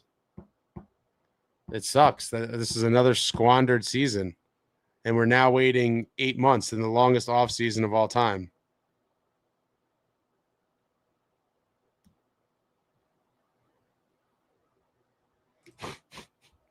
Stick figs. It is time for the 2025 6th edition of I Will Go Down with the Ship. Oh man, believe it or not, because of the amount of clips in the video, I remember vividly making that video, and it took so long. Valerie says the whole season, besides the 8-game heater, has been a disappointment. I completely agree. Jay Snow said 6 or 6.5 million for Nemo, but they got it at 8.3. Be now Nemitz on pace for like 60 points as a D-man. Yeah, beast. On the bridge deal, they had predicted at 4.3. I think bridge deals are going to become more and more rare. These young guys are just going to want to get their money locked in. World's worst gamer. If you think the Devils are trying to stay the course, In terms of trying to still win, Nemitz will be gone by summer's end max. Interesting. Tavares says, what are the odds of the Devils still picking up Quinn?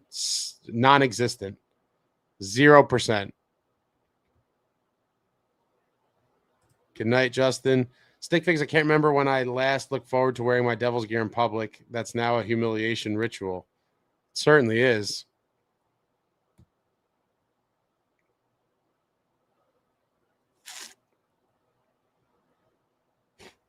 Suk says, if Luke is at 9 million, Nemo should get 10.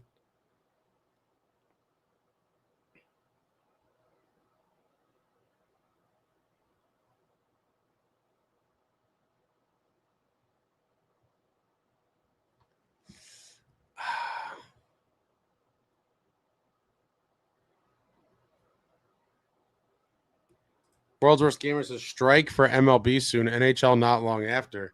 Didn't they just do a new CBA? Didn't they just do a new CBA? BNS, I was dying when you zoomed in on his eyebrow. You made him laugh too. You know, he's a good sport. He got a kick out of it. I talked to him for a minute or two. Total beast. Pesci. Amagi, what's going on? Look, this guy was a traitor. He was pulling double agent action tonight. Just got home from UBS. Amazing time, even when the Islanders made some frustrating plays. Made me really miss the former bright side of Devils hockey. Yeah, you actually saw a playoff team live and in action tonight. And you saw an overtime winner. Michael says 2012 Cup run was 14 years ago. It's so crazy. Seems like another lifetime ago. B now says, dude, you're not negative. I was kidding. We almost agreed too much. Yeah, I just try to give my honest opinion. And when it's bad times, it obviously will come across as negative. But I think that's pretty much a universal theme right now amongst Devils fans that are not living in denial about the state of the team, is that unfortunately it is in a rather, negative place right now.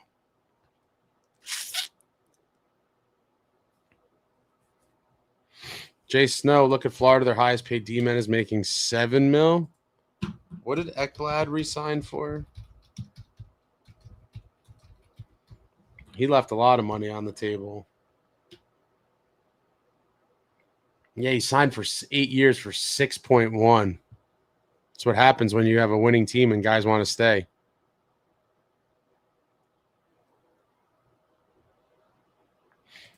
Stick figs, but this year you can make the ship video out of 2 games tonight in the Islanders.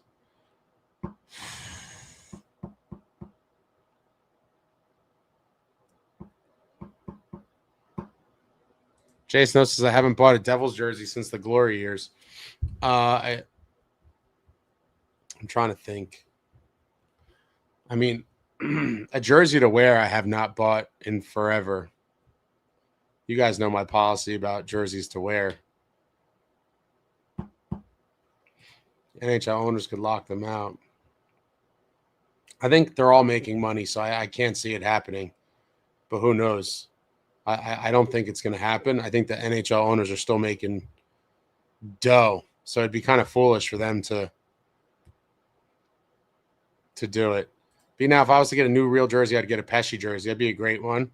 Gleason, I wanted to squeeze Luke for every penny, but he did average a bunch of points every year thanks to some Dougie injuries. Empty points, but a lot of apples for Luke. Gleason, Nemo isn't going to take a deal with this loser team. He's, I think he will.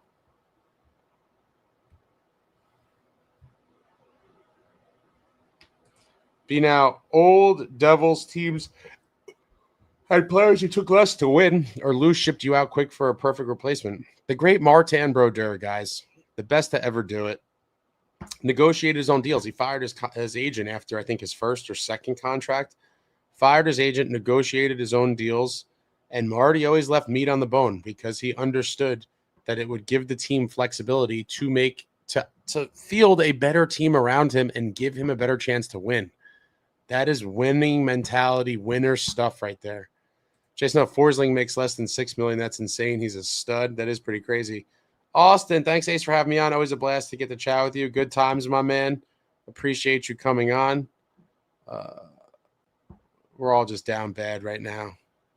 We are all just down bad. Michael says, hey, new viewer to your channel. My Blue Jackets are looking pretty damn good with this brand new coach. Yeah, good for you, Michael. Rub it in. We're going through some tough times right now. But the Jackets got the new coach bounce. The new coach bounce.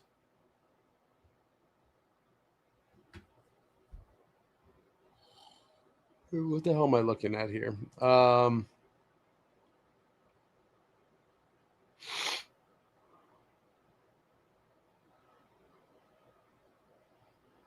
And Columbus with the win tonight. Staying alive in the wild card race.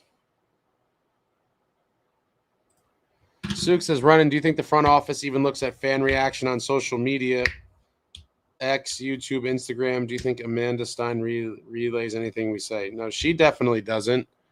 But I'm sure there's important people in the organization that look at it all. I mean, why would you not? It's real time. Essentially, it's real time feedback on your product, which is the New Jersey Devils. Like you have insight into the consumer, whatever you want to call it, consumer brain or psyche at all times by just looking online. It's crazy to think that it's as a tool, something that did not exist until very recently. Like that wasn't an option. As an owner or executive of a brand, you couldn't just go pick up a little device in your hand and immediately see feedback from humans. But you can now. I'm sure people look. Jason, they were talking about Lou on a podcast about how he had a 7-year plan all the way down to a 6-year plan. Fitz is on a day-by-day plan. Zomboozes, it's time to move on from the Hughes, the drama, the asshat attitude. Jack only had one good year. The potential is tired talk when the reality he hasn't produced much even as a playmaker.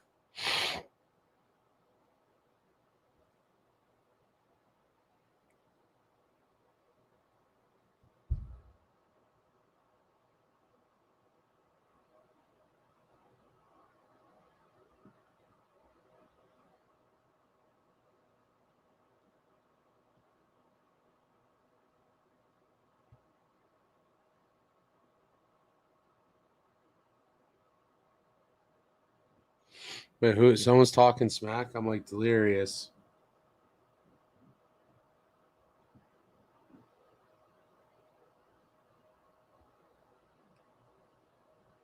Wait, who do you guys want me to ban? Why so much hate to Ace? So confusing. Who are you guys talking about?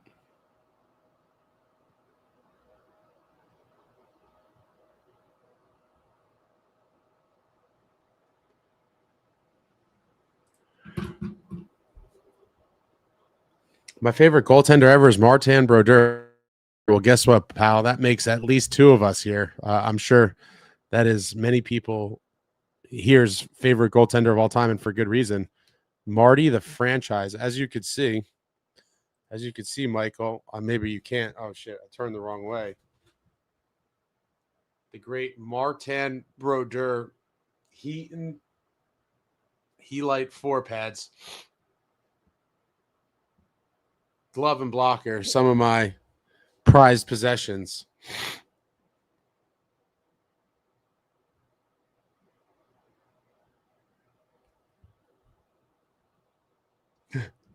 Austin Fitz is on I don't look at the standing schedule. I can't believe he said that.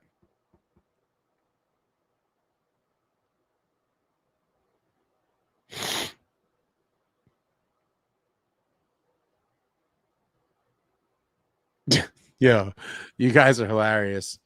Chico left for the hills after he yeah, he tried to come back months later and think that I would forget all the crap that he said about me.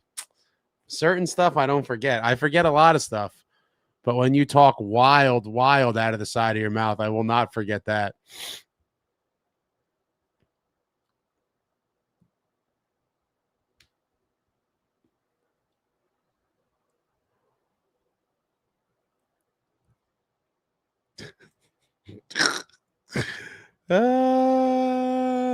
World's Worst Gamer says, Michael, it's really late and I'm tired. Mistakes with typing, whatever could happen. I totally feel you.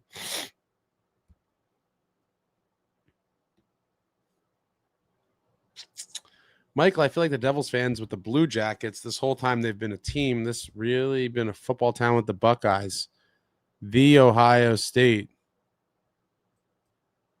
Again? Wait, who's talking smack on socials?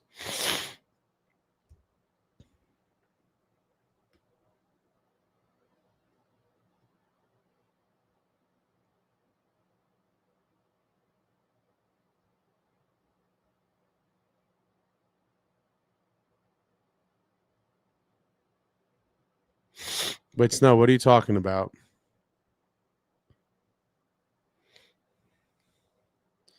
How much money does a 40, 45-point D-man get? It depends. But definitely probably minimum $7 million.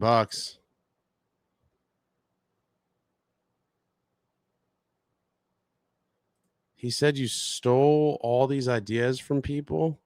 Jay Snow, what are you talking? Now I'm very intrigued. What are you talking about?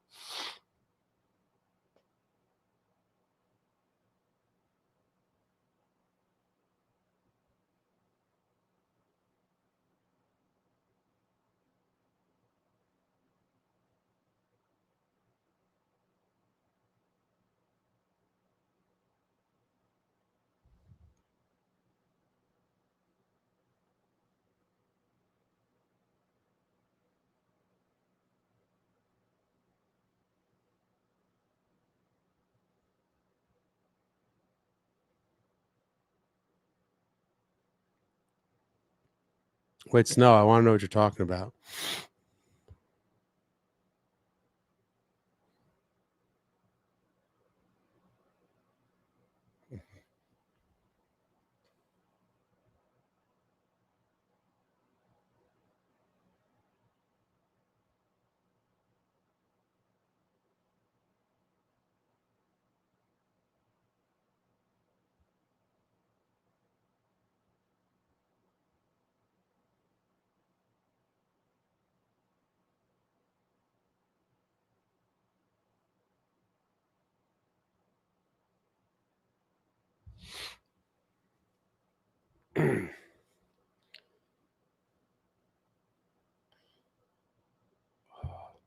World's Worst Gamer, hey Ace, will you have a big NHL trade deadline day get together online? If by big get together online you mean a live stream, probably, even though it's not going to be very eventful for the Devils. Yeah, it's not going to be very eventful at all, but I'll still have it.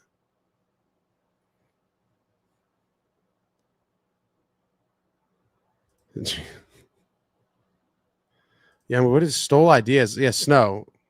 Snow, are you? What? I need to know what you're talking about.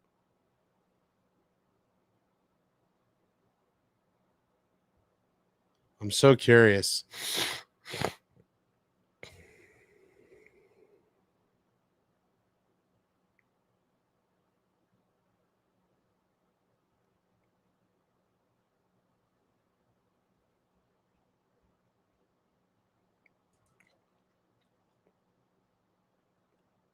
Outed Ace for stealing ideas.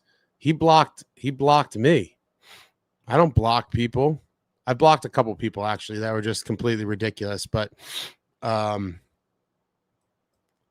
did not block him. He blocked me. That's pretty funny though. He's a perpetual victim, don't you know? You know, he talked wild stuff about me and then came back here like nothing happened. So when I called him out on it, then he was the victim again. Snow, send me whatever you're talking about. I really want to see it now. I need a good laugh. Metalander, forget this show for a while. Please be sure to bring some silver polish to Milan for our Canadian friends. Go USA. I like it. Hopefully we bring back that gold. World's Worst Gamer. It'll be eventful. We'll get to talk hockey and spend time with our fellow Devils fans. It'll be awesome. It won't be awesome when nothing happens.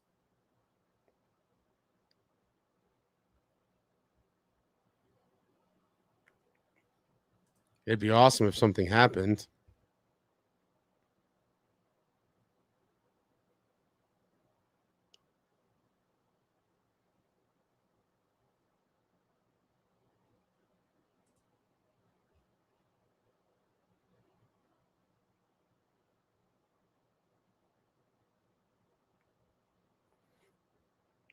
He technically didn't get banned from my channel, by the way. I just ripped him relentlessly, and he left on his own because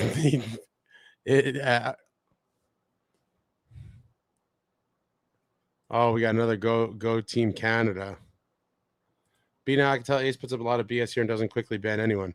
Yeah, no, I don't like banning people, and I think I've only banned one person maybe, but a certain individual, talked wild slick about me on somewhere, and then tried to come back here like nothing happened months later, and I'm like, buddy, what do you think? I don't remember what you said?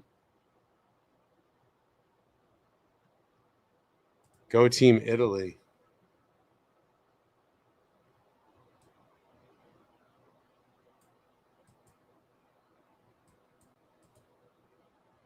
I have a pretty. Did I ever show that? Oh, I'm gonna show you. I'm gonna show you something. Hold on.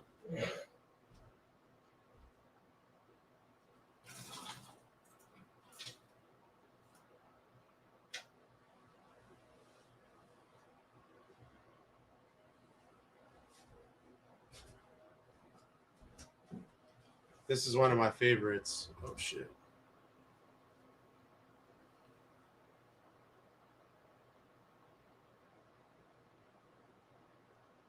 This is a quality Italy jersey.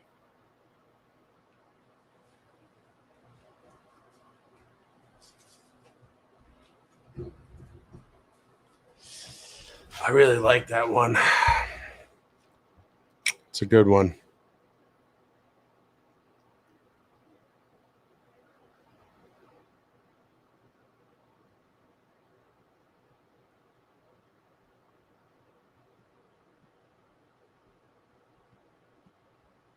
Viva Italia.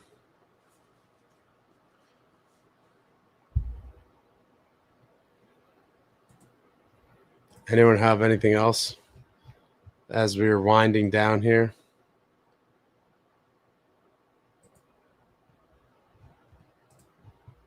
I'm going to go to the bathroom 1 second. Throw out final thoughts, comments, questions, suggestions, anything entertaining. Appreciate everyone coming out. Still have a little bit to go when we come back. I'm not rushing off here, but yeah, give me something good. Comments, thoughts. I like the suggestions, even though a lot of them are kind of wild. I do like suggestions. And I don't know if some of you probably don't remember, but or weren't here when I said it, but I'm gonna probably have to pack this one for the trip. I will be going to Milan for the Winter Olympics. I will be going to all the USA games. I'll be doing vlogs of game stuff, outside the game stuff, food, travel stuff. Should be interesting. I'm looking forward to it. If anyone's interested in that sort of thing, you could follow along on the channel. We'll be dropping vlogs on the regular.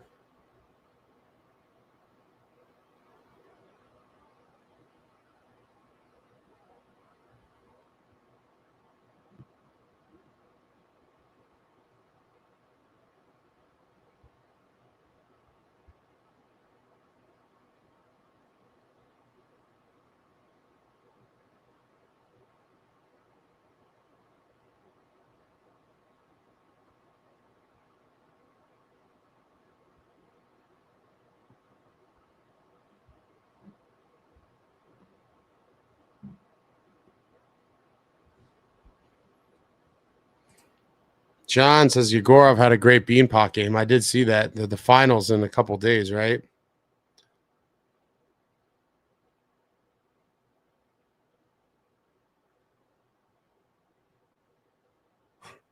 World of Scammers says if hockey is talked about, then I will check in. If you show us good food, I will check in. You will see both.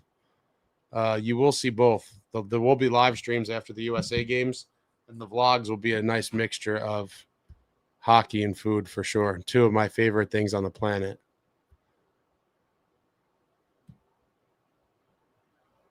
Devils Den says it's so cool you're going to Italy for the Olympics. I wish I got to travel like that for events. This one I kind of started saving up for well in advance because I've always wanted to go to Italy. Bucket list item. Always wanted to go see Olympic hockey. Bucket list item. So when I knew that they were colliding where I could cross off 2 for 1.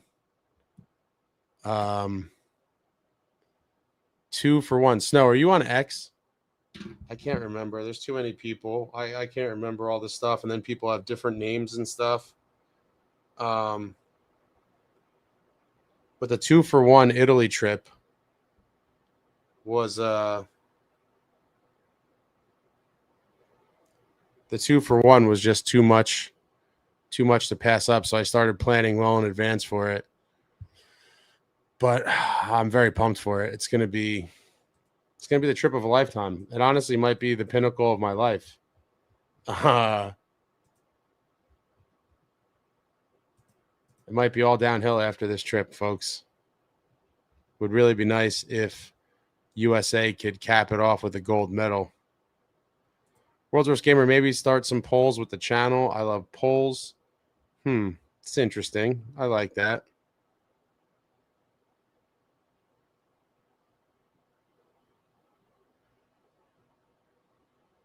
Start some polls with the channel. I'll try that. I think I have to put it on the the community tab. World's Worst Gamer says bucket list items. Now I really get your excitement. Yeah, I always wanted to go to Italy. Always wanted to go to Olympic hockey. Once I heard it was in Italy, I'm like, I have to go. Trip of a lifetime. And I'm going to eat so much food. Tavares, I'm going for 2 weeks. 2 weeks. John, BC. I'm a BU alum. Got to see Big Mike, Hudson, Celebrini while there. Felt spoiled. Hope Big Mike can deliver for Devils in a few years. I'm a BU alum.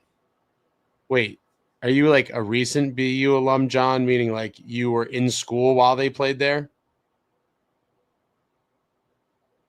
Yo, Snow, do you have X?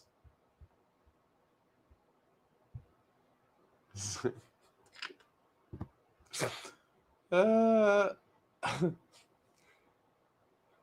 I'm trying to figure out, John, if you're an older alumni and you're just talking about some great guys that passed through the program, or if you actually were in college during all those guys. But I guess with the way BU has been for a while, oh yeah, that's awesome. Graduated last year, so yes, you were in school while they were there. That's amazing. Michael, my last comment to you, seem like a pretty cool guy. I look forward to you and your channel listening to the Devils play-by-play. Thanks, man. Appreciate that. Good luck to your Jackets in the playoff hunt. My team died tonight at the hands of the Jackets on our own home ice. Pathetic. Pathetic.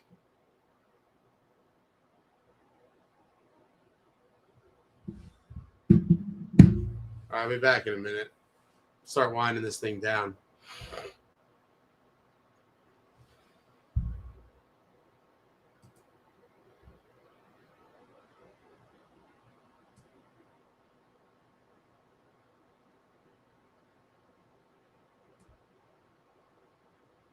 Be right back.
All right.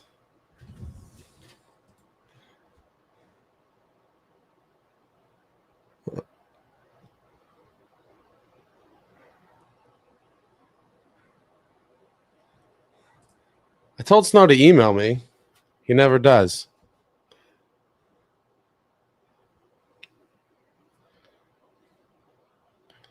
I'm going to force myself to leave or I'll never leave. Go Devils.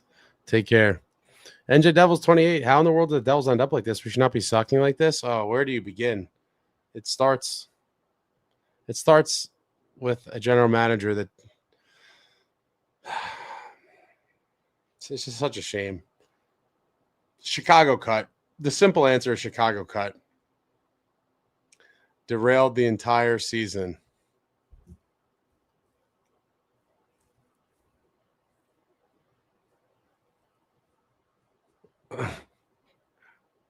Email me again, dude. I get so much junk mail and then relevant mails. Just email me again. Oh, Snow, you.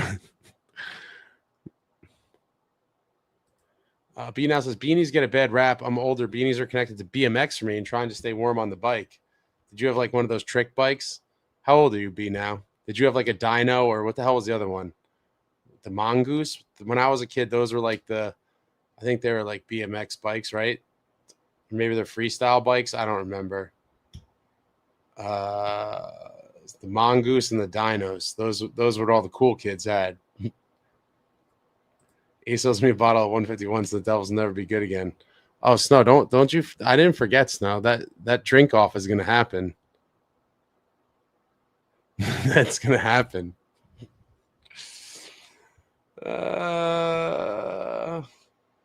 Blame Frank the Tank. I can't blame Frank the Tank.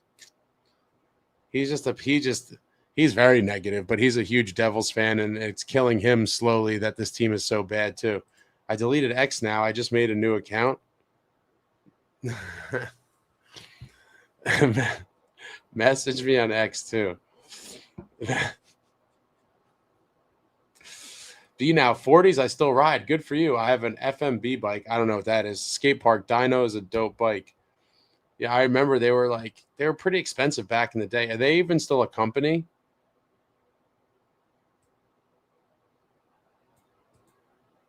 Is that even still a company?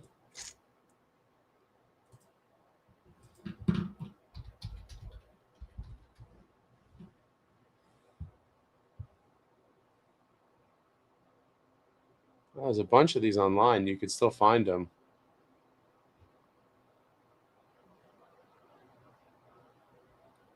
Interesting.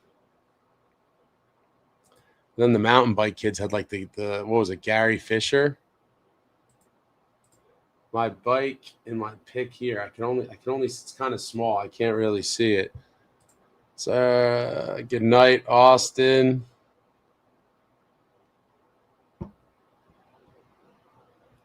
What's up, Vic? What's up, Ace? I didn't think you'd still be live. I'm so bummed. Yeah, it's a depressing night.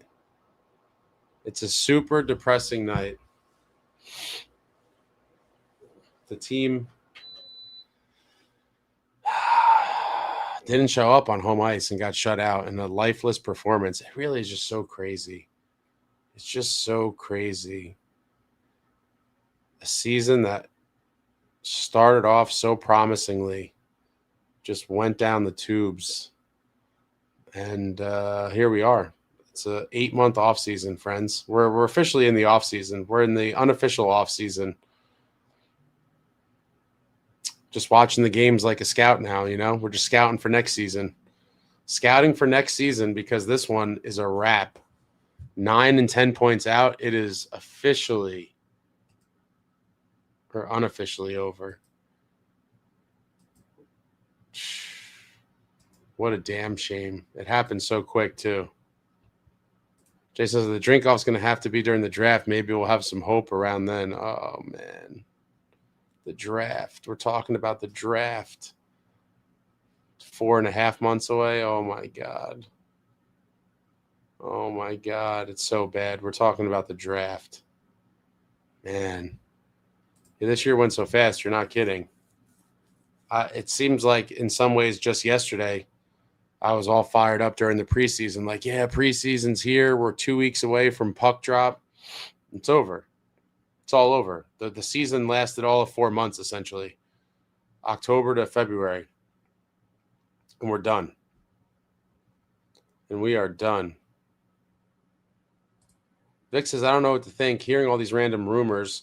Some dude on Insta said Jack and Luke are the problems, and that's why the room has quit. Well, that's just someone's like theory or opinion. Like, that's not I wouldn't necessarily call that a rumor. That's just like somebody's thoughts. That's someone putting out their thoughts. I wouldn't call that a rumor. But, you know, at this point in a season like this with so many weird and bizarro plot twists and subplots, we may never have real answers, honestly, but it certainly is one of the weirdest and most painful seasons ever. Jason, the winter's never ending, though. Usually hockey helps. Yeah, for sure. We've talked about this before.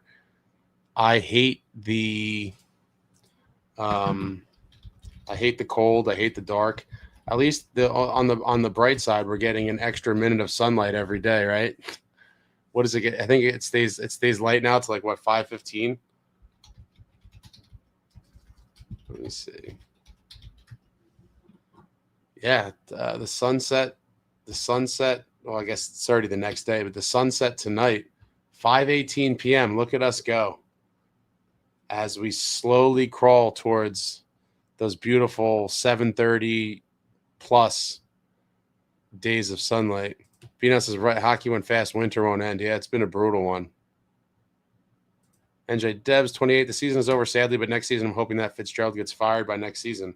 Well, we're all hoping that. I don't know that it's going to happen. I still think it's 50-50 if we miss the playoffs. But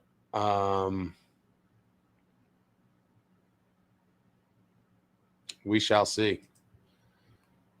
The summer saga of the New Jersey Devils. MSG Vault, more depressing season, this one or 10-11?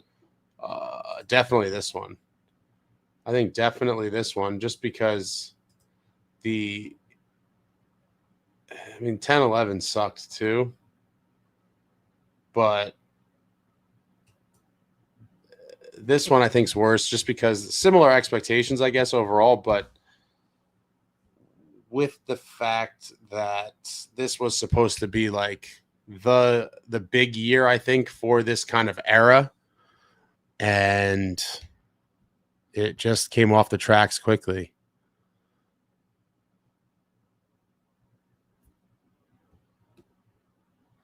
Taver says, why is there so much Hughes brothers hate? How can you blame them? I mean, they've been involved in a lot of stuff. I'm not saying I necessarily am at this point, but I certainly can understand the kind of root causes of what got people there. You know, it's just a lot. We had a contract holdout to start the season. Then Luke struggling. Then we had Chicago cut. And then we had now Luke gets injured on some random play that looked like pretty much nothing. And now there's this kind of Olympic drama. It's just a lot of stuff. Vic says, regardless of massive shakeup was necessary, hopefully it finally becomes clear to higher management. Good luck with that. You guys see the Wildwood Beach freeze by the boardwalk. People playing hockey on the ice. Isn't that the ocean? No way the ocean froze.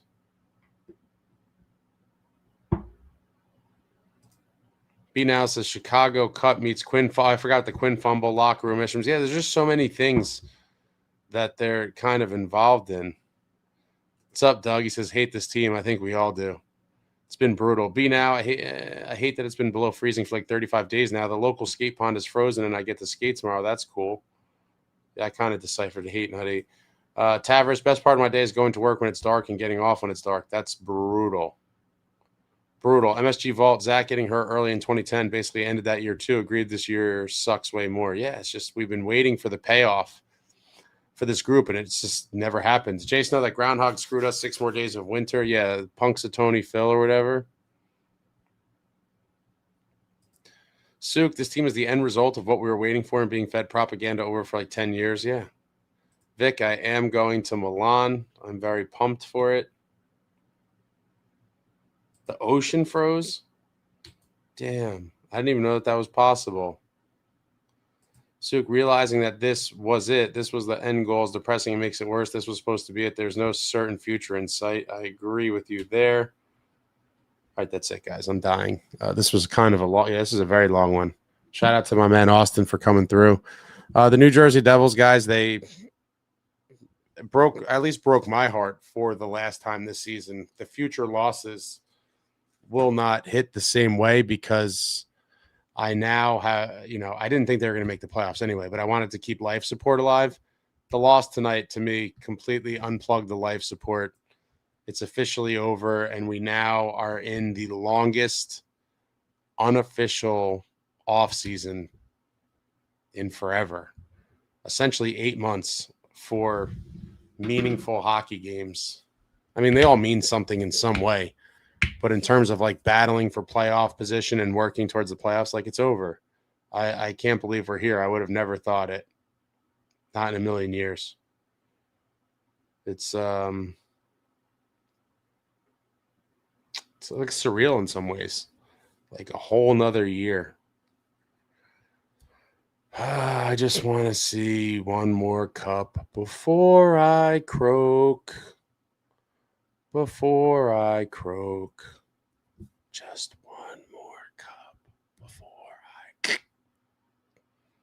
Just one more. Just one more. Snow, message me on X, you bum. I'd like to see LeChance get a call up. Just lose, no more winning. I mean, it's kind of, they don't have to really try. It seems like it's happening naturally. Message me on X, Snow. I'd like to see some AHL guys get a call up for sure. I'd like to see LeChance.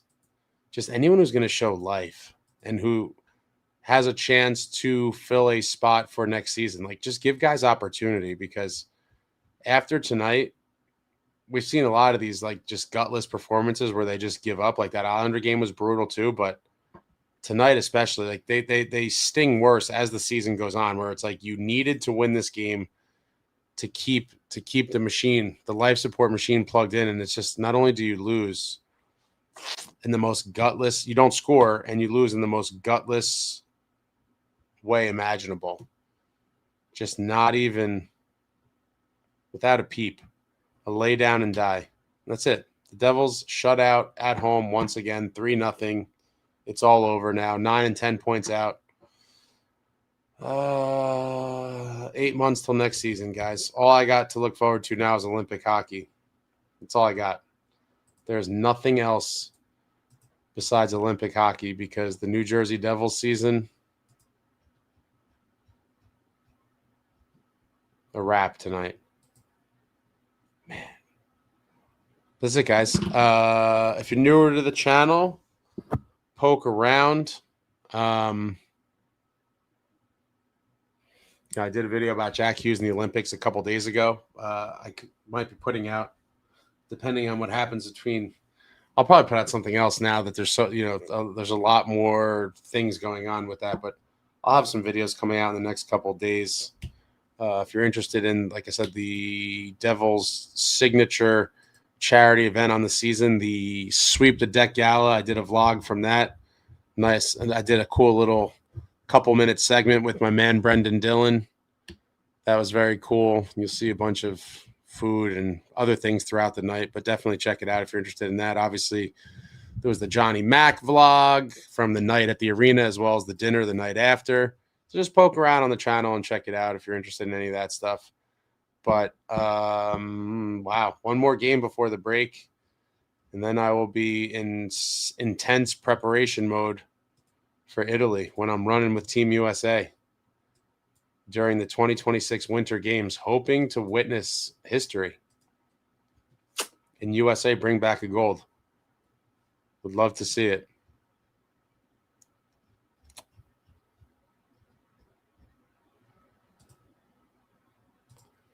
NJDevils28. I always root for Jack Hughes, but the passes he's making should get traded or send him down a line.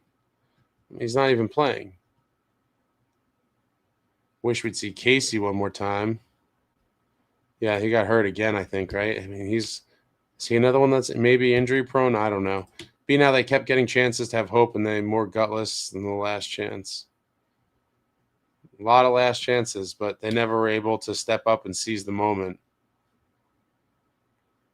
That's it, guys. I'm super depressed. Thursday night playing the Islanders. These games are going to be – they're going to hurt the soul to watch and come in here. I'm curious to see when people just mail it in on the season entirely. And there's like 6 people here after the game because no one cares anymore at all. They're just like, we're over the outrage phase and it's all over. But we'll see. We shall see. But back on Thursday night, probably a video at least before then, but back Thursday night with the next live stream against the Islanders. That's it, guys. That's it. I'm dejected and shit. Dreams die hard. Thank you all for watching. I love you all. Didn't I say the Islanders Thursday? Did I mess up and say something wrong? I'm delirious. Islanders Thursday. Thank you all for watching. I love you all. Like, comment, subscribe, and all that jazz. Until next time, friends, let's go. Devils.